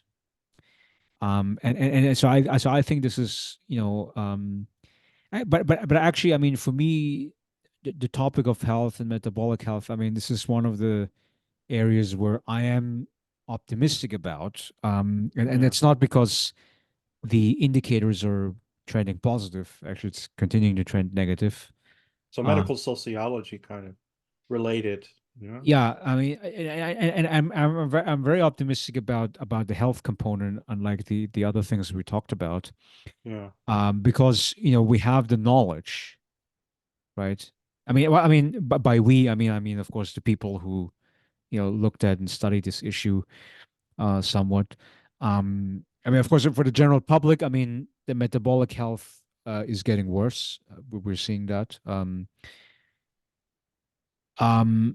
but we have the knowledge regarding what should be done in order to improve people's metabolic health, right? So, I mean, it would be basically firstly the removal of junk food. Hmm. So anything ultra processed food. Anything that had to be, you know, where you basically take the basic food item and then you have to grind it down, right? And then you mix it with a bunch of other things, other chemicals in the factories. Nitrates. Yeah. Um, Yeah. yeah, I mean, I just GM saw, modified. Yeah. Genetically modified. yeah, Yeah. yeah, I saw like the food dyes, so the food colorings. Um, in some states they were working to ban those food dyes. So it would be, I think, California, and I think some of the blue states. I think in New York, in Illinois, Pennsylvania, and because these food dyes, they're Cancerous, right? but yeah, they're cancerous. They're chemicals, right? It's poison. Yeah. And I mean, it's a big question. Like, why should you add these poisons into the food supply? Um, and I mean, it always goes down to like convenience and profits, right? So I mean, for the food industry, they're like, well, okay, I mean, it's cheap to do it. It makes the food look better, I guess. Mm. And so we're going to add it into it, and and then yes, people are going to be poisoned long term, but but we make money in the meantime. Uh, Um, not to interrupt you, but speaking of food, there's that new Food Inc. 2 coming out. It's screening. Food Incorporated. There was one that came out 10 years ago or 15 years ago, and now they have Food Incorporated 2. So for any listener or even you, Larry, I hear it's coming out. It's a new movie on the whole, food production and genetically modified foods. I think they go to farms and they look at, how we get our food supply. So yeah, it's supposed to be interesting. yeah, I mean, with a GMO, I mean, Yeah. there's a pro civilizational argument for GMOs, right? Also for this haberdash method, Huh. right? There was this German chemist, right? In the late 19th, early 20th century, um, and you basically figured out a way to increase the food supply through, I think, nitrogen is the main compound. Right? So you Hmm. add that into the soil as a fertilizer, and you can 10x, 20x your food production Oh immediately, wow. right? Yeah. Um, and um, and that's the way how we were able to sustain your large populations, especially things that we can grow on the ground, so grains especially. So it would be wheat and rice, barley and oats, millet. Right. I mean, we basically figured out a way how to mass produce the grains, and that's how we can ensure the long-term survival of our population. Hmm. And grains, I mean, they have a very positive feature because you can store grains for a long time without them going bad, right? So I mean, I can have, like, I mean, the kitchen cabinet full of spaghetti and rice, um, and you can store it for a long time, and you can draw upon it and cook it, whenever you like. Now, so what's the problem? What the problem is that grains are very new from an evolutionary perspective. I mean, we're talking, so the last ice age being 12,000 years ago, and we developed agriculture, like sedentary agriculture, um, after that last ice age. So about Hmm. 12, 11 to 12,000 years ago, and starting in Mesopotamia and then spread across the world. And therefore, the argument that, well, you should be eating whole grains as part of a healthy diet, which is what the all of the major medical organizations are recommending. The American Diabetes Association, the American Heart Association, and various doctor groupings, right, and even the federal government Hmm. that publishes, USDA. Yeah. The USDA that publishes the food dietary guidelines Food pyramid. saying, yeah, the food pyramid, which they introduced in the 1950s, um, telling us that whole grains are an essential part of the human diet. And it's just propaganda. I mean, it's false. I mean, again, from the evolutionary perspective, I mean, we're talking about 10 to 12,000 years. And now you might say, well, okay, that's enough time for the body to make these adjustments. But the problem is, I mean, like, then why is it then people that are eating huge amounts of grains are developing these markers of metabolic syndrome? Hmm. They are getting more insulin resistant. They are getting diabetic. They are getting obese. Hmm. So I mean, I mean, clearly, I mean, it's not, it is not, the central health food at all. So grains, then sugar. I mean, the amount of sugar that's been added to our diets over the last couple of decades is enormous, Yeah. right? Cereals. Yeah, the cereals are full of sugar essentially. And yeah, uh, and sugar is very palatable food, right? Which means that you consume it and it encourages you to eat more of it, right? That's why, I mean, if you have like, if you bought like a whole pack of ice cream, I mean, you could finish the whole thing I in try in one not to. in one sitting, yeah. And so because because there's something like dopamine receptors probably being activated by consuming sugar. And the food Right. companies, they know that, right? So that's why they Of course. spike all of the ultra processed food with sugar. And the sugar industry, at some point, was funding studies, medical studies, that were blaming the like cardiac problems, heart problems, diabetes problems, blaming it on fat. So that's why, I Hmm. mean, in the 1980s, 1990s, and even up until maybe 2000s, there was this craze for the low fat diet, saying, well, if you eat a lot of dietary fat, then you will generate a lot of body fat, right? That was a narrative, Hmm. Which but is it was false, huh? it's false. I mean, it's not based on any physiological evidence. Yeah. It was based on these basically corrupt medical studies, completely corrupted medical studies.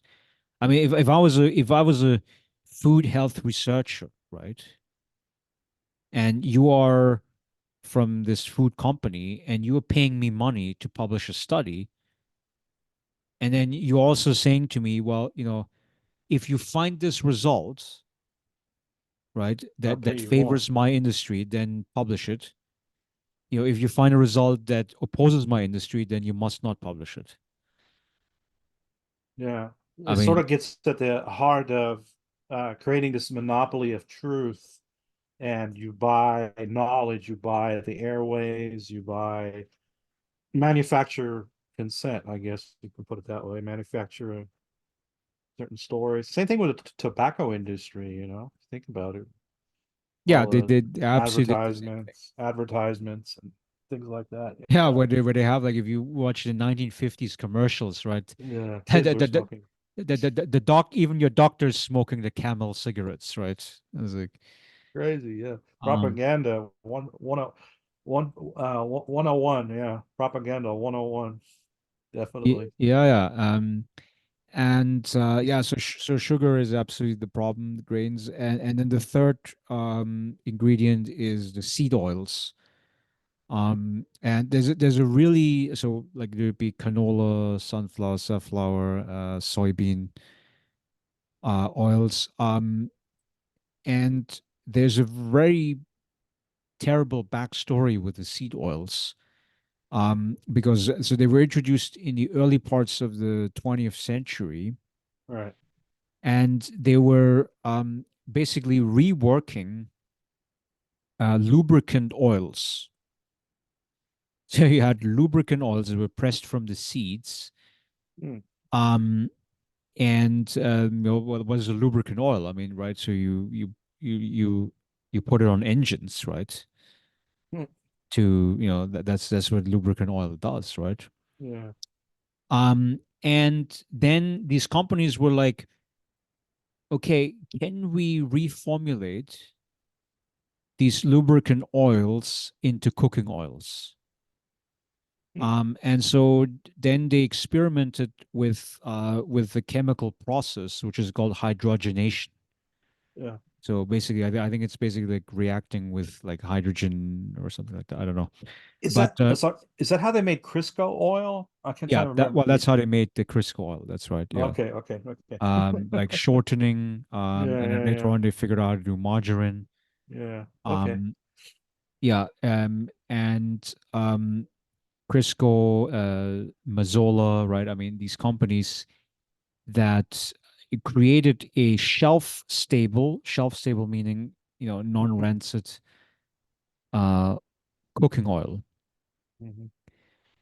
And now, so if you eat anything that's been cooked in seed oils, um, that is even worse than the grains because well, the grains, I mean, we have 10 to 12,000 years of history Yeah. of consuming it. So I mean, the body can adjust to it to some extent. With the seed oils, I mean, we're talking about 100 years. 100 years of human consumption of seed oils.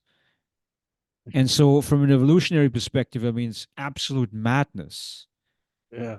Yeah. to consume anything that's been cooked in seed oils. And yet, almost anything, I mean, if you pick up anything from the grocery store and you're like, well, why does it contain soybean and canola oil? Like your whatever, your Twinkie or, your, Mars chocolate bar and things like Yeah. that. Everything containing soybean and canola oil, right? Um, Toxic for the body, huh? yeah, and then you go to a restaurant and they're like, well, they don't tell you what they fry the food in, right? I mean, they probably don't change the oils to save the money. Yeah. And so, well, I mean, probably they'll be using those seed oils, because they're cheap, and they don't, turn like rancid, like the color changing and things like that. They're not as bad for that as maybe other oils like olive oil would be. Um, so yeah, so basically, I mean, so what's the chemical compound in the seed oils? It's called omega 6, also known as linoleic acid. And so a lot of foods, I mean, I think they contain both omega 3s and omega 6. And generally, so omega 6, with um, oxidation, so with the reaction with oxygen, it creates inflammation in the cell. And then omega 3 would be anti-inflammatory. And generally, I mean, if you have foods that are higher in omega 3s, then you can kind of counteract these omega 6s. The problem, I mean, if you eat the seed oils, nonetheless, I mean, you're going to have a huge amount of omega 6 entering your cells. And I think that this could be related to a lot of these autoimmune conditions Oh, that people are facing. the food Uh, actually is the source, you think? Yeah. yes, so Okay. particularly the seed oils that have been around for 100 years. Okay. 100 years. I mean, you have to think, I mean, human evolution, I mean, is in the range of hundreds of thousands of years. Yeah. If you go back to hominids, it would be probably a couple million years. Yeah. But the modern Homo sapiens, I mean, several 100,000 years. So you think And it's related to dietary adaptation or an evolution that relates to our human body, the Homo sapiens, and what we have consumed for longer periods of time is the better diet than what Yes, is more recent is worse diet because we haven't been able to evolve or adapt to that kind of diet. Is that yes, sort of how I absolutely, get it? absolutely, Okay. yes, yes. Okay, that makes And and sense. and and the content that we see again with the seed oils, the linoleic acid, omega-6, highly inflammatory, and that's what we want to minimize. I mean, it's Yeah. because of the inflammation that we're seeing, whatever, arthritis, various kinds of pains and aches across the body, depression, things like that. I um I do have a follow-up. I don't want to I mean to interrupt you. What do you think about Diet Cokes and Zero, that have aspartame or sugar replacement? Uh, well, y- some have there's some have a stevia brand has a fruit substitute, but some do have these artificial sugars that people associate with higher risk. That it's actually better than to have the real sugar instead of having this fake sugar that's a sweetener. What's your take about that? That it has yeah, people so that my drink that. understanding, so Yeah, aspartame is sounds bad to me, yeah, but monk fruit and stevia are yeah. That's what I probably was talking. Monk the fruit. the Yeah, the the the relatively better ones. But I mean, if I say relatively better ones, I mean it doesn't mean good, right? yeah. It's still a So, replacement. Yeah, um, yeah, I mean, so generally, I mean, so the best diet, because I mean, I talked a lot about like, okay, what you should not be eating, but I mean, the best yeah. diet is what's called ketogenic diet. Okay. And also, carnivore, which is like a subset Hmm. of the ketogenic community, and their approach is basically, a low carbohydrate and a low sugar dietary approach. Um, and um, and that's been quite positive. I mean, and if you combine it with I mean, so with the low carb, I mean, you're automatically cutting out the sugar and the grains. Yeah, And then on top of that, you have to also cut out the seed oils. Um, and you focus on animal food, so basically meat. yeah. And it's all kinds of meat. So it would be the muscle meat. Hmm. A And paleo diet. Yeah, caveman yeah, well, diet. so with the paleo diet, there is an allowance for carbohydrates, because of potatoes and sweet potatoes. Oh, okay. So Yeah, they would emphasize that, and within the keto world, because you're strictly low carbohydrate, you would not be even eating potatoes and sweet potatoes. Um, oh, and so yeah, so and yeah, and then with yeah, so animal products, so also including of organ meat. So organ meats have a greater variety of the micronutrients that you want in your food. Like yeah, selenium and zinc and I yeah, don't know. I mean, there's a whole list of micronutrients that are contained in the organ meat. Um, and and then dairy and eggs. They contain a lot of the essential nutrients. And then the second ranked would be the vegetables, the non-starchy ones. So yeah, like your broccoli, your chard, and spinach, and things like that.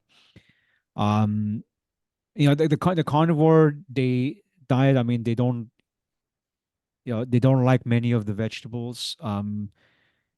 Because their argument is that you have oxalates that are contained in plants. And oxalates, I mean, they are like a low-grade toxin. However, you know, I would say that, I mean, people have been eating vegetables for a long time. So, maybe okay. Yeah, yeah, like several thousands, hundreds of thousands of years. I mean, but there is a subset of the population. Like if you look at Jordan and Michaela Peterson, right? There's a group of like famous influencers who are strictly carnivore, and if they eat any plants, then they start getting gut inflammation and different kinds of pains and aches across the body. In that case, yes, I mean you should definitely be carnivore, strict carnivore. Mm. But for most people, I mean, if they're eating, vegetables, including the fermented versions like the sauerkraut in Germany and also the kimchi in Oh Korean yeah. version of it, these are very good vegetables. Um, and then with the fruits, it's kind of like there's a plus and minus. I mean, like, I mean, because some people say, well, it's got at least the fiber, right? Some people like that as a content. And then there's other people who say, well, fiber is non-essential for bowel movement, because fiber is undigested plant material, so which means it enters your body in the same way that it exits it. Um, um, Mm. fruit is sweet, so but Sugars, yeah, I mean it is sugar, natural so it sugar. is fructose. Yeah. Fructose does not spike insulin. However, insulin spike is usually the cause of a lot of the metabolic problems, metabolic syndrome, because it's a fat storage hormone. I mean, if you spike your fat storage hormone all the time, you're gonna eventually clog your arteries. You're going to, you know, Yeah. you're gonna increase your body fat and things like that. Yeah. So, yeah, yeah. I mean, so insulin spiking foods are generally not so good. I mean, but that's carbohydrates again.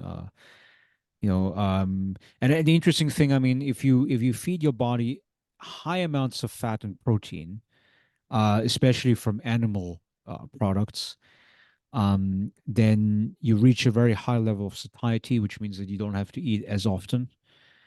And in that way, you can also, keep your weight in line. And Yeah, so that's yeah, I mean that's the essential insight into diet, and I think if we can educate people based on those principles, Definitely. I think that the health of the population will improve drastically. Um, all of the inflammatory syndromes, etc. Will get better. And Yeah, but to the extent that, but still, I mean, again, it goes back to the issue of capitalism, right? That, like I say, if I'm a food company, I want people to eat more food, and I want Mhm. them to buy the cheapest to produce foods, which is not the meat, which actually is more expensive to produce. But per kilogram, I mean, the cheapest to produce foods would be the grains and the sugars. So Yeah. you actually want the people to be eating mostly those grains and sugars, and you also want them to eat the seed oils because, again, the same thing. They're cheap to produce and they're addictive. Um, and even though they make the people sick over the long term, even though it leads to, you know, basically, I mean, people dying at an earlier age, quite frankly, right? Yeah. I Well, mean, well, let me give you another example. For years, I worked in produce department. I was working in college. I worked at grocery stores, and I always wondered, the produce that comes in, and the a lot of it gets thrown out. And there's a question of the price, of affordability, and what's profitable. If you're throwing away a lot of produce, then people then there's a loss, there's a real revenue loss, right? But also I started to notice why, for instance, there's not a lot of variety of apples. If you ever go to a grocery store compared to what I'm used to in Europe, I remember Europe, there's all sorts of variety of apples that you could just purchase. But in the United States, there's a kind of streamlining where is it profitable? So there's like four or five variety apples that all you can buy. Granny Smith, the Red Delicious. Gala. Yeah, those are like four or five brands. And I was thinking that that's related to this profit idea. that you wanted to select an apple that lasts the longest and can be have a long shelf life. And because of this focus on profitability, then people lose out on nutritious apples or apples that have more nutrition. Some apples have more nutrition than others. But like you said, it's linking to economic systems and, you know, only really offering products or uh, produce to people that you're going to make a profit. And if you're not going to make a profit, you don't even offer that option, right? You narrow down your option of availability of the product and you narrow down what people can buy, right? That's the oldest trick, I think, for a lot of companies. It's just to reduce the overhead cost, to reduce the cost, and just have a profitable product that you're selling. And you're going to have a profit. You don't have to throw away in a dumpster. Yeah, and right now, I mean, we're seeing that, Mm, if you pursue the profit motive within the food industry, yeah. you're basically, killing your own population, right? You're making Mm, them metabolically sick, making them live shorter. And then the other thing is that, then the so-called farmer industry comes into the quote unquote rescue. Um, and yeah. one thing you notice is that, they like to give you drugs that control the symptoms, right? But I mean, controlling symptoms and curing disease is not the same thing, right? Yeah, So if definitely. I say, so okay, if I have high blood pressure and then they give me the blood pressure medication, then high cholesterol and metformin, right? Or whatever the drugs are. I mean, right now Ozempic, right? Wegovy, which is about basically like hormone alteration in order to you know increase your satiety levels, so to make you eat less. Mm, Um, and right now, because it's still experimental de facto, right? So it's got significant side effects. I mean, people are facing stomach paralysis, like they're wow. not able to digest any food. Mm, Um, people are like puking and yeah. yeah, having, Suicidal risk. yeah, also depression is increasing, right? So Okay. Yeah. so many of the uh of those users of these weight loss drugs have to stop taking it. And then, if, I mean, then they stop taking it. Well, guess what? The weight is going to come back on again, right? So, I Huh. mean, so from the profit motive perspective is for patients to be able to control their symptoms, right, without finding an underlying cure to their disease, So they because keep you want, taking prescription. They keep taking prescription, right? yeah, And that and they're buying prescription. Okay. and then you have like the American Diabetes Association, right, which is a completely corrupted organization because they're paid by the food and the pharma companies, who say, well, all you can do is you can try to manage your blood sugars, right? Um, and if you eat your sugar, then make sure you eat enough insulin, right? Take enough insulin. Um, and on the website, they promote these high sugar recipes, right? Like these like fruit cakes and cookies and things like that. On the website, they're saying they're telling diabetics who basically have a sugar disease, right, Mm. to Eat sugar. eat more sugar. That's crazy. Yeah. Yeah, Yeah. I mean, and I mean, so yeah, we have. I mean, this is within the capitalist cycle. I mean, this is a result that is to be expected, right? And I mean, the Yeah. only pushback really that I can see, um, because I mean, I don't necessarily see it from the government because because the government is subsidizing both industries, right? The agriculture as well as the farmer industries, through the Medicare program, right? Um, That's true. so I never thought of it that way. Yeah.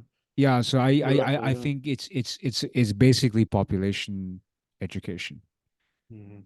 right? It's like we have to hope that, people somehow through social media, through, YouTube or whatever, I mean, that they're able to get educated about nutrition. Enlightenment. Oh, yeah, Yeah, I mean, yeah. like the actual like Horrible. physiology of food and like what impact Yeah, it has on the body, right?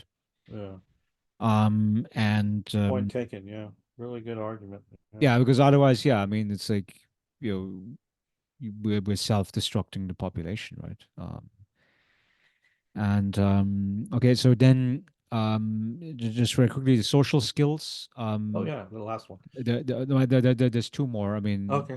yeah, the social skills, where I kind of argued that yeah, so basically, I mean, the more time people are spending in front of the screens, in front of the technology, the less the social skills are going to be. And I kind of had a sense like when the pandemic was happening that, so if you're an adult, I do believe that you can bounce back, right? So, the pandemic is going to end, the lockdowns are going to be lifted, right?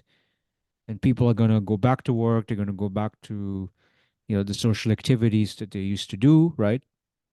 Right. And, you know, and you might be a little bit rusty at the beginning with like conversations with strangers, but you'll bounce back very quickly. Um, because the formative stage of the brain is when you're a child, when you're an adolescent, right? You form these like neuronal connections, and you know and that's why, I mean, like if you have not been swimming or bicycling for a long time, but you learn it as a child, I mean, you can get back to it as an adult, right? And the same thing with social skills, communication skills. Now the worry is that, well, what about the younger children, right? Like, to what extent are they, once they have been homeschooled for quite a while, like, can they bounce back completely Hmm. uh, towards becoming fully functioning social members? Um, and I mean, it's a simple like social statistics argument, right? So, I mean, if let's say the percentage of our waking hours, right, that we spend is technologically intermediated, right? So we're spending more and more time behind the screens without, you know, like, Social connection. yeah, without social Interaction. connection, without communication. Um, then, well, then the social skills, right, the social communication skills are going to decline. Yeah. And and I mean, and within the Durkheimian framework, I mean, the more individualization, the more enemy, right? And the more enemy, I mean, Distrust um, even, right? yeah, I mean, Distrust. it's basically it's psychologically destructive ultimately, Yeah. right? I mean, you cannot go all the way to this, Robinson Crusoe. Yeah, even with this like this, temporary connection that you able to establish, right? With people on social media, right? As I mean, it gives you the wrong sense that you connected with people, right? But you're not really, right? It's a, Um, like online kinship, online an online uh community, artificial. Yeah. Yeah. yeah, Is that what you're getting at? yeah, it's Yeah. an artificial community. I mean, of course, you can make it real by simply planning like face-to-face events. Uh, Right. So if I said, okay, we have this book club where we have an online component to it where you can post your like online comments about the book. But then also we have like in-person meetings, right? Now, if you have something like that, right, then it's a good online community because you are like a basically blending. Yeah, hybrid right. format. Okay. Right. I mean, that's probably a good enough format, right? Um, Now the problem is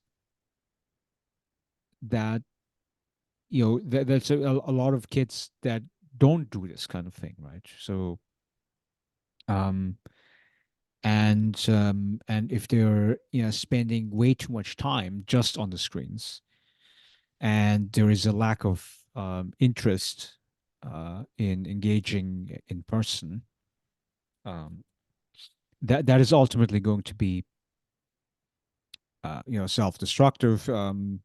Yeah, Um, because I mean, essentially, I mean, we're producing more and more hermits. And again, if you go back to the statistic about the rise of the single person households, yeah, like myself, for instance, um, yeah, it's just, well, I mean, this becomes the most common social unit, which um, you know, i- is what uh, is socially destructive. what did Reisman call it? The lonely crowd. I think I can't remember the phrase. There's another book that was written in the 80s or 90s, The Lonely American. That was prior to this intense technology period. So we've had periods where there's also a lot of isolation, concerns about people that are not connected to the larger community. So it just reflects again, I think, in a post-COVID world that there's still a lag or consequences of the COVID period that we're now seeing in these children that are having problems with interaction, with maybe yeah, other psychological issues. Yeah, very well put, Larry. I think, yeah, makes sense. Concern over social skills, right? Yeah, Yeah, social skills. I mean, and I mean, and it's again, it's something that, like, we, just like with the food. I mean, like, eating, like, meat and berries and things like that. I mean, like, communication has been something that we've been honing for hundreds of thousands of years.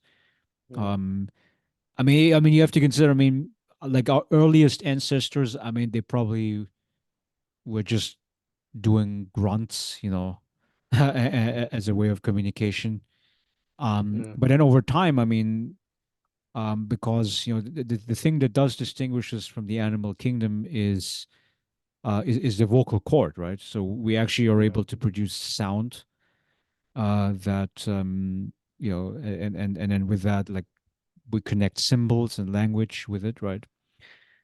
So we have this very elaborate communication apparatus, right? Um, and this is like, I mean, it's a essential. natural thing that can develop, but if we don't develop it, then we're going to be stunted individuals, right? So, Yeah, yeah, makes sense. Yeah, yeah. And then, okay, the last point that I want to bring up yeah. is the geopolitics. Uh, No politics. yeah. So because if you look at the fires that are raging in the world, Right, right. so so in my sense, the end of the post Cold War era can be dated to February of 2022, Hmm. right? So the Russian invasion in Ukraine, Yeah. because look, I mean, so the period of the 1990s was relatively peaceful. I mean, there were like some wars, the Gulf Wars, right? Then you had, of course, in the 2000s, you had Iraq and Afghanistan, and those were kind of the raging wars. But it was still the perception that those wars that America was basically unleashing were happening at the peripheries Mm. um, World system. of Yeah. the world system, right? I mean, they wouldn't be touching the core of the world system, which was really about mostly about integrating China to the global economy and also the other Asian countries. Um, and then I think, you know, now when the Russians made that attack on Ukraine, I think this was kind of like this repudiation of this Western liberal model in the clearest possible sense of the term. Mhm. Um, and and then and then there's just one more fire that's just been added on, right? Um, with the October 7th attack in Yeah. Israel, right? And then the Israelis, I mean, instead of kind of coolly, calculating like what they could do about, this terroristic attack, is, they just went like bulldozer into Gaza, um, which I mean, then they have a legitimacy problem. Not just in like in the Western countries, because the U.S. still backs them up no matter what, but for for Iran essentially, they're just like, okay, you can use that to further do confrontations with Israel or with the West. Um, and I mean, from what I'm gathering, I mean, so the Chinese, I mean, in a way, I mean, I think they are quite supportive of what the Iranians are doing. They're also supportive of what the Russians are doing. Um, not so much because they're they're very keen on the Iranians and the Russians expanding the sphere of influence. But rather because they would be the opposition to the West. They would be the opposition to the U.S. Mhm. And so yeah, So I like mean, new asymmetries are kind of developing, or you think there's a different polarization? There's different competing superpowers that are emerging that are different from the Cold War era. Yeah, yeah, sort I of. mean, so Global South. Yeah, The post Cold War era, I mean, was really this idea that America was going to be the global leader. superpower. Yeah. It's going to be the superpower with like the powerful military and the military industrial complex and the currency and so forth. And then everybody would kind of attach itself to the US system, like the Europeans, the Chinese, the Japanese, and so on and so forth. Now, um, the Russians were definitely repudiating it. The Chinese are about to repudiate it. I mean, they're not fully there yet because they still rely on like the Western consumer markets. But very quickly, I mean, if they're scaling up their capacity to build their own, basically manufacturing, right? Create their own know-how, create their own technologies. I think it could get to a point where they would want the full separation from the West, and then you have these power blocks that are trying to keep separated. And and then the trouble is that you're going to continue to have the warfare, not necessarily among the major powers, but rather among the secondary powers that are on the frontier, of which Ukraine and Israel are they would be they're currently at the front line, but could you add Taiwan later on? I mean, I don't know. I mean, Yeah. so there are a lot of poles of instability right now, and and there's no like deep solution to that, um because I mean essentially, I mean, what you have is you have political elites that are standing with the guns ready, faced at each other, right? Mhm. And this is way outside the will of an individual US president or the Chinese president or the Russian president. I think um Oh. this kind of standoffish situation, I think it's basically, I mean, it's kind of like, I mean, in conspiracy language, I mean, we call it like the cabal of the political elites. But Mhm. it's kind of, that's the way how it works, right? I mean, you have a bunch of people who are at the political leadership, the political elite levels in each of these countries, with the guns faced at each other, right? And they're ready for this, like, mass shootout. Yeah. Um, and now, I mean, the trouble obviously is, like, well, with the nuclear powers, um, nuclear powers. I mean, they just make the calculation more difficult, right? So, the reason why NATO went to protect Israel, is and not Ukraine, is because the Iranians do not have the nukes, and the Russians do, right? Hmm.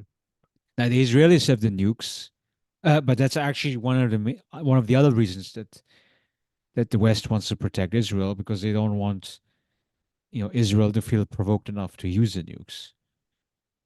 Hmm. Um, so Reduce the tension. Yeah. Yeah. yeah, so I mean, Uh, and then it's a major issue, right? So I mean, the Schumpeterian argument is that that fighting a war is like archaic. It's like an archaic human desire, and that capitalism itself is actually peaceful. That most capitalists would thrive in a peaceful state, and I think that that's largely true. I mean, so and trade, right? Trade. yeah, so most capitalist corporations, they want peace, to be Yeah. able to do trade, to do production, and things like that. However, there is no such thing as, you know, a united capitalist class, right? I mean, Yeah. They help national interest, right? yeah. So, I National. mean, if you look at the defense industrial complex, I mean, if you like, a Raytheon, or Lockheed Martin or Boeing or whatever, I mean, they look at war very differently than, like a general consumer company, right? Or a financial company or something like that, right? Um, the defense industrial complex, I mean, like, for instance, I do think that, like, so the Americans are slow walking aid towards Ukraine. Now it's probably going to pass, at a very late hour, because the Russians made a lot of advances in the battlefield. Uh, but generally, I mean, I think the U.S. defense industry would have a preference to gradually feed the defense equipment to Ukraine and not make a decisive battle, decisive war. Um, Hmm. be- um, because, I mean, essentially, because the idea is, well, I mean, so at the political leadership level, I mean, the U.S. government believes that they want to bleed Russia, right? So make them fight longer, and we're going to use Ukrainian blood anyway. I mean, it's not American blood that's spilled. I mean, that's the unfortunate level of cynicism. Um, and for the defense industrial complex, it's kind of like, well, it's okay if we just do drip drip feeding, because we can just have a longer contract. I mean, it's the same thing with, like, why would it Or, yeah. take? Arms sales, right? Yeah, I mean, why would it take contractors so long to finish building a road? Right? I mean, of course, I mean, if you put all of your effort into it, I mean, you could probably build it very quickly. But if you stretch out the contract, right? I mean, you can generate more income in that way, right? Hmm. Um, and yeah, the defense contractors are like, yeah, okay, we're fine with having a long war, right? They probably prefer a long war. I wanted to do a little follow-up question. I was actually reading that part of your essay on the geopolitical. Do you think of that these conflicts will encourage or revive a kind of hyper nationalism between countries and states, that nationalism has revived itself, uh, often internally for its usage, but also externally? Like if we think of Iran and Russia, this revivalism of nationalism and its usage to control, not just the internal population, but also to symbolically push out the You think you expect that to revive itself with these conflicts, that we're seeing all over the world, especially the new wars and such? Yeah, so I Yeah. mean, I think that's where I read it. You were trying to bring up the issue of revivalism of nationalism, uh, not just China, but you had other examples. That was like towards the end of your essay. Yeah. I hope I that's how I understood it. yeah, so I mean, Yeah. nationalism, I mean, is a major concern. Revival of nationalism, I mean, Yeah, or usage of it. so I mean, we would have to go back to this Durkheimian framework again, Yeah. because ultimately, I mean, we're social creatures. I mean, we're looking for social solidarity and social identification, and it looks to be like that nationalism is a way to obtain social solidarity. I mean, for political leaders, it is something that they can appeal to and get uh, a lot of support for that. Um, Instrumentalize it, right? yeah, Yeah. so I mean, in the old days, religion served that role. So you could have, um, with Christianity, for instance, Crusades. um, and yeah, doing crusades. And but this option is, at least in the secular states, is not feasible. I mean, if you go to the theocratic state of like Iran or in Hamas, unfortunately, that is still that religious mobilization is still available. But in the more secular oriented countries, I think that that nationalism, I think, is the only framework that is, you know, like undoubtedly viable. Yeah. Now, I mean, again, it's not going to work among everybody, right? So, I mean, like for our people, I mean, like the cosmopolitan, the Yeah. highly educated, I mean, it's not going to work. Well, the But Olympics are coming up, I mean, that's usually a national kind of thing. Curious how yeah, that's going to play out in the summer. well, that's a harmless version of it, Yeah. because I mean, with a sports event, um, you bring people together. They're going to have a good time. They're going to eat good food. They're going to hang out with other people. So to me, I mean, sports might be it's a positive version of nationalism in my view. Um, Yeah. but I mean, then it like anything can be turned into its negative. I mean, Yeah. um, I I guess I'm more influenced. I don't know if you ever read Michael Billig, Banal Nationalism book that came out mid 90s. Banal nationalism for him was this, visible usage of national symbols and national identity as a framework that spills over into an ideology. And I mean, it's visible. I mean, especially if you think about Russia and Putin, but also in periods of terrorist attacks. You think of 9/11, after terrorist attacks in the United States, there was this banal nationalism, this hyper kind of nationalism, patriotism, if you want to use the word. And then there's an instrumental usage of it, that people think that it could have usage for politics, ideology, but also uh, constructing binary views of political parties and their interest. We see it play out even think about Brexit. It was kind of pure banal nationalism. Again, the flag is used, symbols of the flag, and its usage. So I recommend, I mean, Michael Billig's book that it came out. Even, you know what, even in sports, if you think about US sports, there is often a strong national identity built into professional sports and how athletes are supposed to behave, regarding the flag and all that. But in Europe, I don't know. I know in Russia it's a big, thing when it with Putin and the flag. You see the flag everywhere, used, especially dead soldiers, and so a lot of it's ceremonial, but some of it seems to be very symbolic. And we're seeing it again. Also, I think if you think about the Palestinian-Israeli conflict. You can see the symbolism of flag, identity. So I don't know.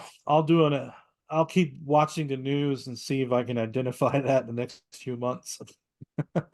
Yeah, If it I plays out in mean, the Olympics or not, if that becomes a kind of culture war between nation states, countries.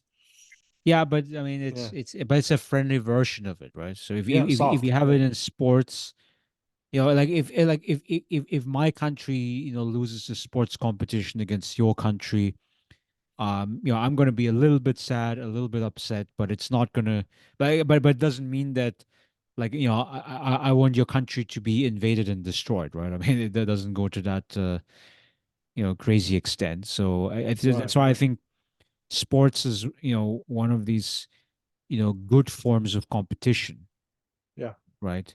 I mean, there's of course some exceptions. I mean, like if you look at, like in Europe, I mean, like hooliganism as a phenomenon is tied to, like, the soccer fans, Yeah. especially those of like working class background. I mean, but these would be people that, like they would get in trouble with the law anyway, right?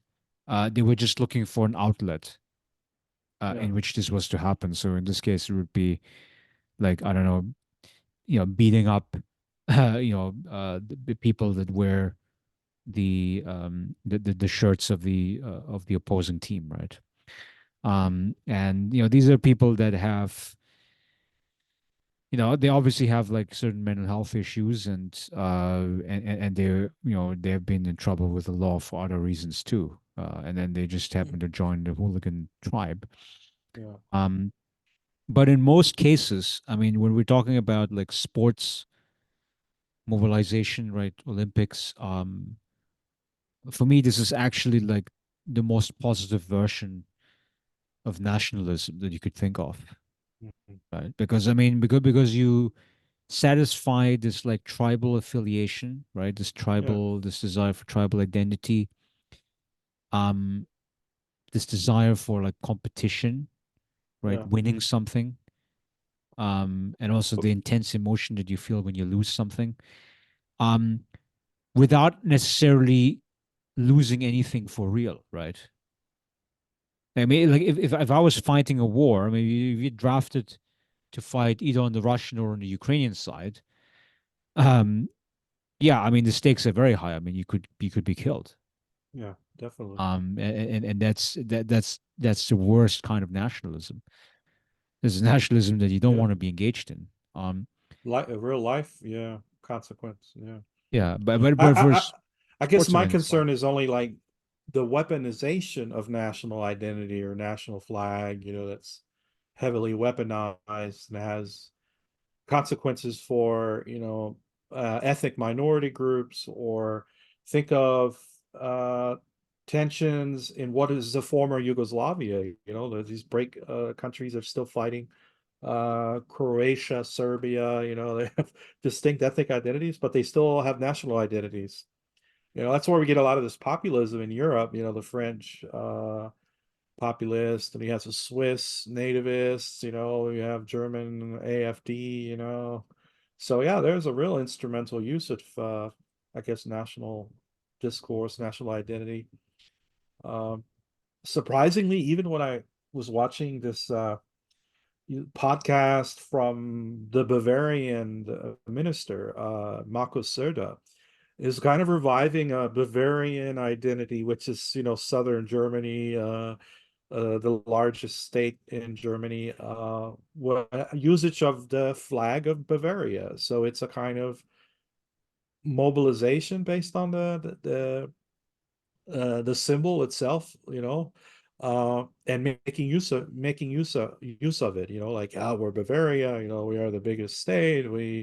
We shouldn't be, we don't have to do what the federal government tells us, or the chancellor. So it's a kind of a splintering sometimes.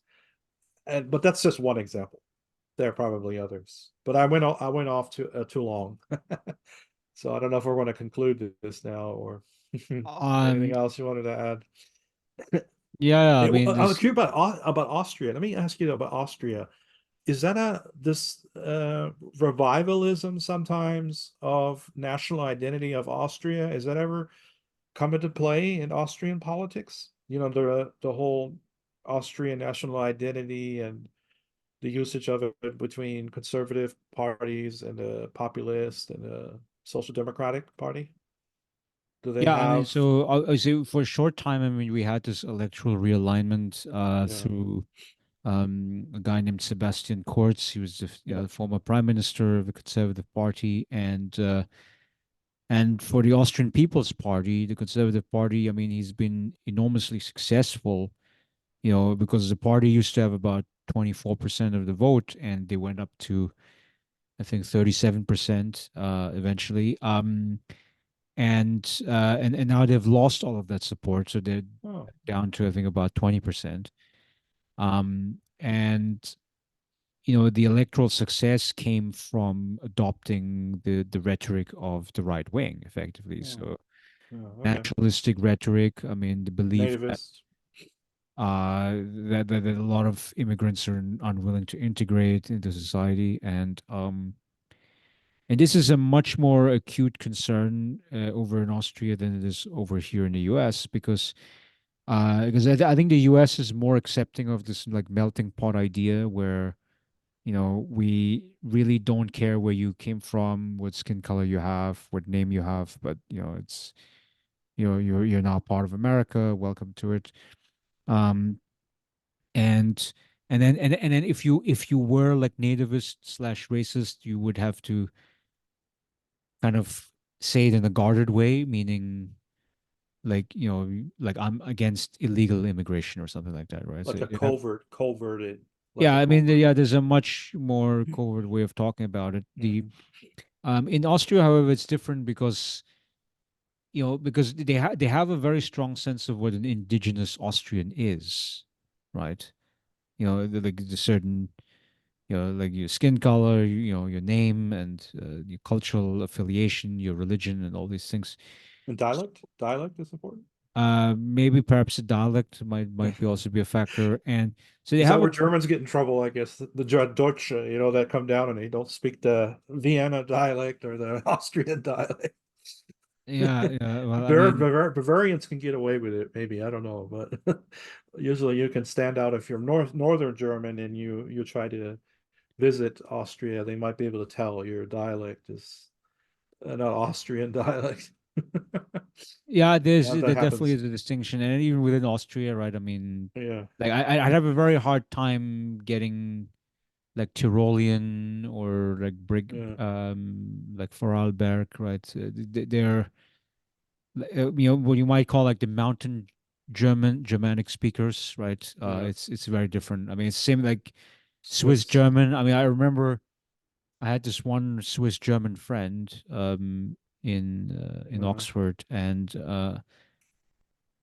it was like when he spoke in English versus in his original German, it's night and day, right? I mean, I was like, okay, let's just stick to English because I mean, even though it was German accented, but it was yeah, still every word was clear, right? But when he was going understood. back to the Swiss German, I was like, okay, I don't get it that part. So um Understood. Yeah. and so but in any case, so yeah, so there was a very strong sense of national identification in the Austrian society. So Okay.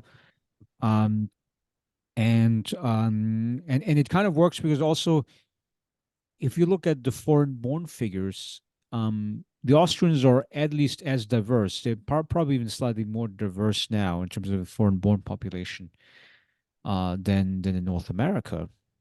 Hmm. Um, and there's much less steering of migration. And by steering, I mean things like because a lot of our immigrants in America, I mean, we have like the F1 visas, right? Like for the students, the college students, like the more highly educated people, right? We have like H-1B visas, right? So there's this way how we can steer the migration patterns to some extent.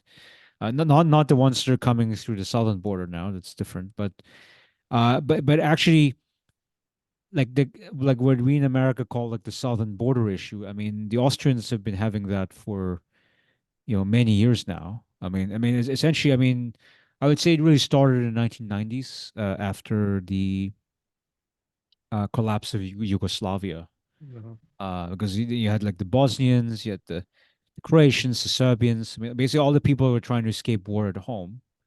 Yeah. They were then making it over to Austria, right? They Um, were like guest workers, or were they integrated and later became citizens? Were they yeah, many just became citizens actually okay? for that All right. group of people. So when I served in the army in 2010, so we had Cool. people that we had a lot of Turkish background, we had a lot of Serbians, we had like Bosnians even. Wow. So it was a fairly diverse set of recruits. Of course, all of them naturalized. And yeah, it becomes an incredibly diverse country now in Austria, and at the same time there is this ethnic nationalist idea. And anytime and you notice that like people that are more resource constrained, I think they tend to be much more open to kind of like right wing ideology, much more so Mm. than people that's like, I don't know, students, professors, teachers, Yeah. that's sort of like more liberal grouping. And so you have a reservoir of about, let's say, 30% of the electorate that would be continuously open to vote for the FPO, the Freedom Party. Now it's interesting that the Freedom Party, I mean, they're getting in trouble now. So because traditionally, I mean, so there's like two sources of support for the Freedom Party, right? So there was always the nativists, right? And then the other group were the anti-establishment, Yeah. right? People who hated the two big political parties, right? Um, and this anti-establishment is always related to anti-corruption, right? Because they always say that, look at these, corrupt bastards in the two big parties who have been in government for so long. Mhm. Now the problem is that, so whenever the FPO has been in government, they became the most corrupt force, right? I mean, Yeah. Interesting. so Strache, I mean, the former vice chancellor, was caught in a videotape, Oh right, yeah, saying I that he remember was that. gonna, basically have a Russian oligarch purchase a newspaper and then use the newspaper to do FPO propaganda, right, and then direct state contracts to that Russian oligarch, right? I mean, that scheme was busted because it was videotaped. He fell in the trap. And right now, I mean, the current chairman of the FPO, who is the interior minister under the Kurz government, he is now being accused of working together with a Russian spy, to basically sell the state secrets. And obviously, I mean, if you control the interior Whoa, ministry, that's pretty. That's uh, pretty. That's scandal there, huh? yeah, I mean, if you're an interior minister, I mean, you would of course be controlling Yeah. these intelligence agencies. So, Yeah. so you would have a That's lot of crazy. information of state information. Oh, wow. And I mean, of course, his argument is, the FPO chairman, like the Kickle, I mean, he kind of says that, well, I'm not connected with any of that. I mean, it was one of my, cabinet members that were responsible for collaborating with the spy and whatever. But um, yeah, but I mean, like those kinds of things, I don't think you could do it without the sign off of the official, of the minister, right? So, which was him. Thanks for the insight. Wow. Impressed. Yeah, it happens all You the time. got, I mean, where it's like just completely corrupted, yeah. you know, like political party. Um, and some people think that it has to do with the fact that, because the two big parties, they keep the FPO out of the government, and so they keep them out of the government for as long as they can, until they become so big that you can no longer exclude them. Yeah. And then once they enter the government, then they're like, kids in the candy store, right? It's like they want it all, right? Cash cow. Let's get all the Uh, euros we can. it's like, yeah, they want to get as much as they can, because their fear. and it's a justifiable fear, is that when they serve one legislative term, they're going to become so unpopular, Mm, at the end of it, that they basically they have to rob the bank while they can, right? mm. The bank, of course, being the state treasury. What's it Uh, called? Kleptocracy, right? Kleptocracy. Yeah, I think that's what it's called. Yeah, the term. You're yeah, ruled by thieves. yeah. I mean, completely unprincipled, and Uh, and and and the problem is that, like, so okay, so then what happens is you have a big FPO scandal, then they're getting pushed in the opposition, they lose half of the voters, right? yeah, And then guess what? I mean, the problem is that, they get reelected in the next cycle. Right? yeah, so because in a democracy, I mean, people have Yeah, short memories. Um, and after 10 years, I mean, nobody talks about these old scandals anymore, right? And then they bring up the same talking points again, right? It's like, oh, these bloody recycle the immigrants, same rhetoric. Yeah, yeah, these bloody immigrants, these bloody whatever politicians, right, from big uh-huh. parties. Yeah, Uh, and then it works again, right? And then they get voted to power again, right? yeah. And it's like an endless cycle. And then and, and, and my Is brother it? looks at it and he says, what's the point of democracy then, right? Yeah. Maybe one more follow-up question. Do you think that a lot of the right mimics, I mean, here in Austria and in Germany, starts to mimic or duplicate what the right does in Eastern Europe? Is that a fair claim that whatever works in Eastern Europe, then like let's say in Hungary, if it works with Viktor Orban, then we're going to try it here, and there's some kind of a either going after, gender studies or in Bavaria now there was this passage of you can't use gender pronouns, I think in official documents or something. But is that fair that I mean that you think that there are right-wing parties that duplicate sometimes what right-wing parties do in Eastern Europe, like the similarity or even in yeah, just Eastern Europe as an example, like Poland, for instance, and Hungary. I'm sorry, Hungary. Yeah, I mean, they Yeah, obviously they all work together now. I mean, the thing about like Eastern yeah, Europe, I mean, like yeah, the storyline for what's happening over there is a little bit different, because so they yeah, they emerged out of communism, like the yeah. state communism, like the Soviet Union, Soviet control, and so they have a huge amount of suspicion against so-called left-wing parties. Mhm. So there's a few. I mean, I think Slovakia probably has a relatively more successful socialist party, but that socialist party, is like kind of like pro-Russian in some way. Um, but in a place like Hungary, or Baltic. in Poland, Yeah, yeah, well, well, it's in the Baltic states actually. They're relatively the more stable democratic countries in Eastern Europe, even though, I mean, they have undergone, a huge shock therapy in the 1990s. I mean, they lost, I think a huge amount of I mean, I think about 20% of the population basically left their countries, right? yeah, After the collapse of communism. So they faced massive social shocks, but then they came out of it being, kind of ideal type liberal capitalist countries, really. Um, but I think the Czech Republic, I think, would be another one of these success cases. yeah. Maybe Slovenia as well. But if you take like Poland and Hungary is kind of the kind of the most like right wing populist, you could say, in Yeah. orientation. Well, definitely Um, anti-intellectual too. I mean, there's a lot of anti-intellectualism and higher institutions of learning and curriculum and all that yeah, so the going on. flagship university was the one that was Central European, yeah, the Central European, which was yeah, founded well, by George Soros, who was a yeah, Hungarian American. He made lots of money on Wall Street, right?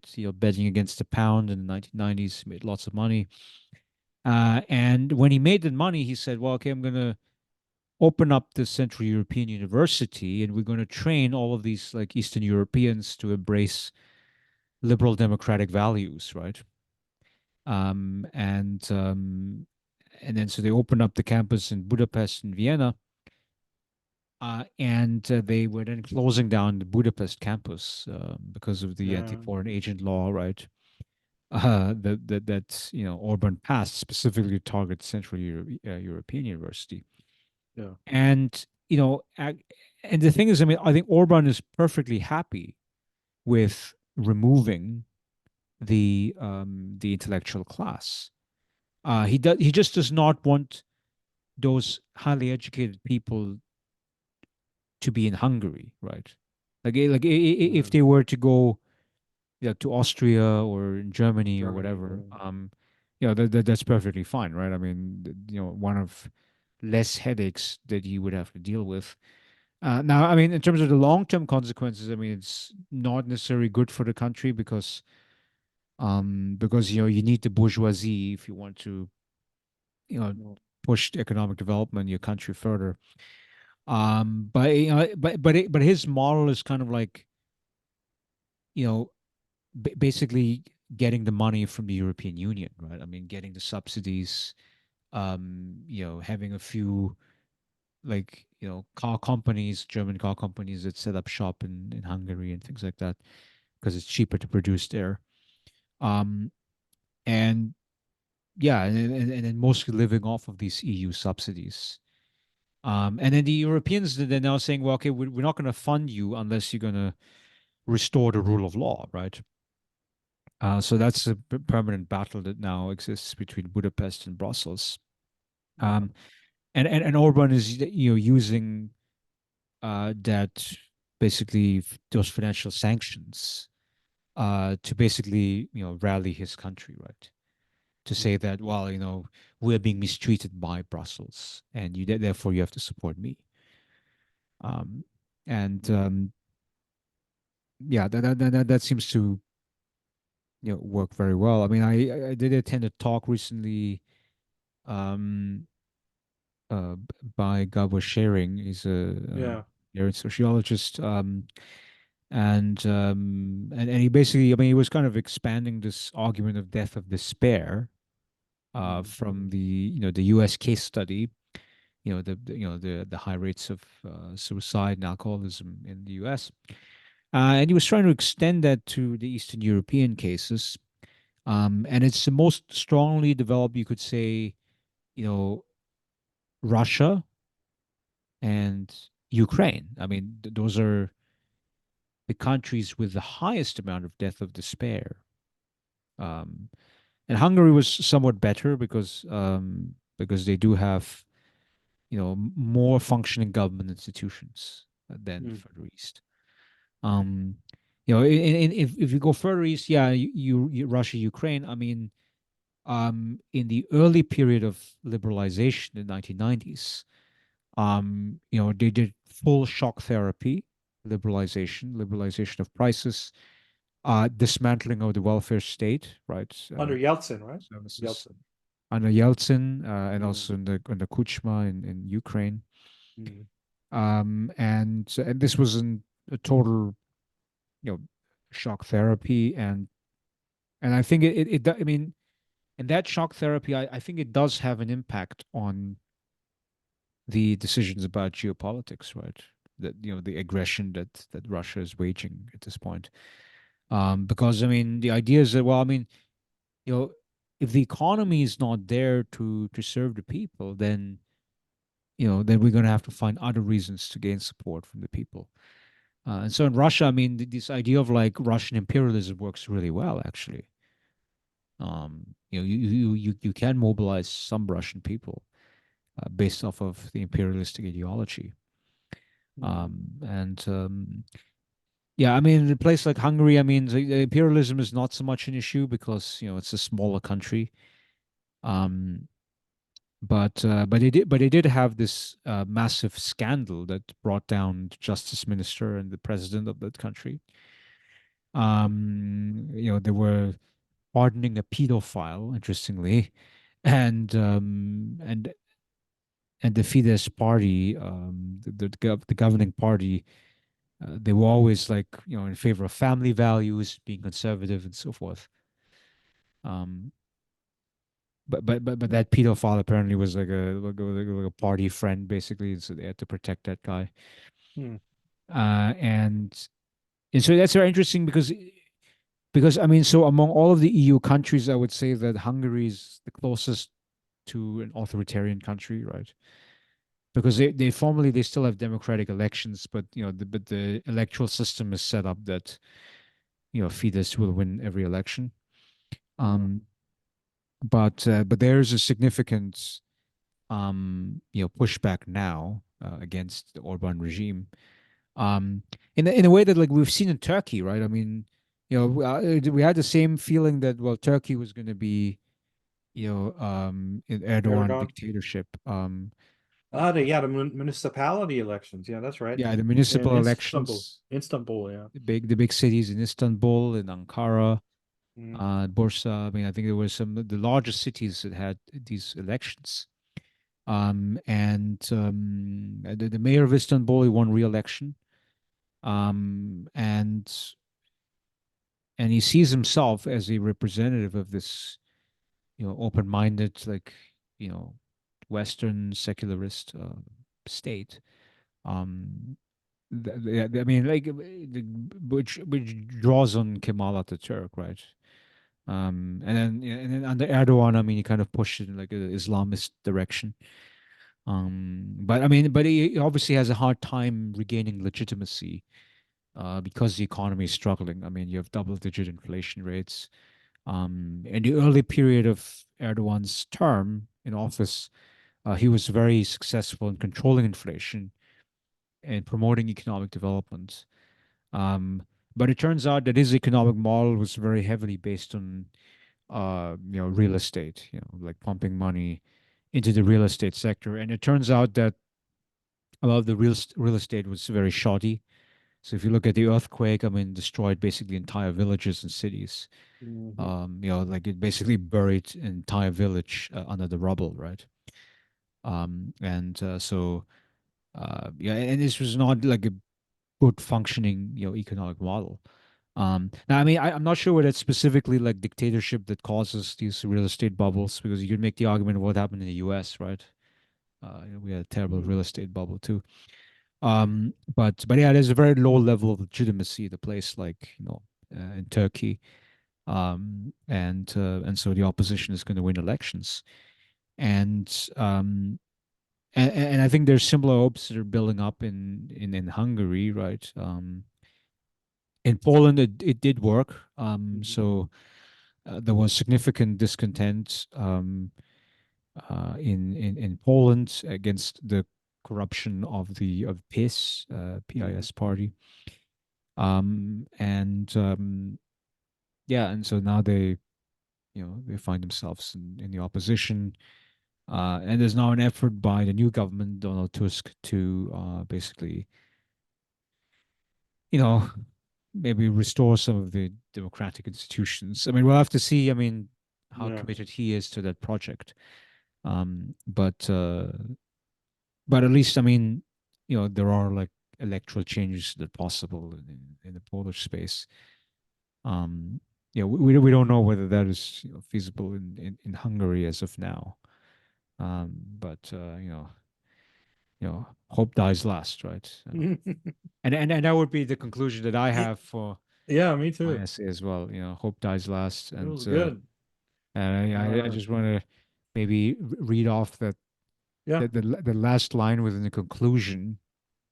Um, so perhaps the 21st century can make a turn for the better. Maybe we can bring carbon emissions under control and figure out carbon capture, geoengineering, encourage people to have more children, bring about fully automated luxury communism, feed people a wholesome, proper human diet, reduce the role of smartphones in our daily lives, and avert global war. We're always allowed to have hope. Yeah. Uh, Principle of hope. yeah. Yeah. So So you think the glass for you is half full or half empty? your optimism? You're pessimistic or more optimistic? Optimistic. Well, when you asked me the question the first time at the beginning of the podcast, How do you? Yeah, I can't remember what. I was very pessimistic on Okay. that side. But as I said, I mean, I always leave this opening where it's Okay. like, you know, we have some agency. I mean, we can change Yeah. things for the better. You know, Very good. Very good. Yeah. Yeah. because I mean, ultimately, I mean, Not determined. yeah, I mean, as a person, I mean, it's like okay, you go to bed at night, and the next morning you wake up, and there is some like life force in you that says, I have to get up now. I have to, put my feet in the ground. I have to, get dressed and I have to do things in life. And I think, this is the life force that is in us. And we seek to change the world and make it a better place, or at least we have the hope for it. Yeah. Yeah, otherwise, yeah, I mean, if everything was like, okay, we're doomed, we're screwed, you might as well just lay in bed and do nothing, right? Good point. And that, yeah, I mean, we just cannot do that. I mean, this is a species. I mean, I think we're designed to change the world around us. Um, yeah, and again, among all of these like six large topics that they brought up, I mean, Yeah. Really good. again, the most optimistic one, in my view, is the human health one. I think if you have the right information, you Yeah. can change your lifestyle, you can change your diet, you can change your exercise habits, and But can you change the mode of production? I'll throw that in there. can you change the Choice? capitalist mode of production? Um, No, you don't have to answer that one. We'll leave that one for another. yeah, I mean, well, can you do? Well, that's where Uh, regulation and precautionary principle comes in, right? yeah, it's like a Regulation and precautionary. luxury communism. I mean, if you don't get to luxury communism right away, I would say UBI is kind of Best. like it's one step below this like luxury communism idea, but it's definitely closer to that than what we have in the status quo, right? So yeah, there's a gradation, Yeah. Very good. and you have All to look at right. good policies. All Okay, right. so That we'll was call the good. podcast to then. So thank you very much, Mike, for Thanks. joining me up here. Yeah.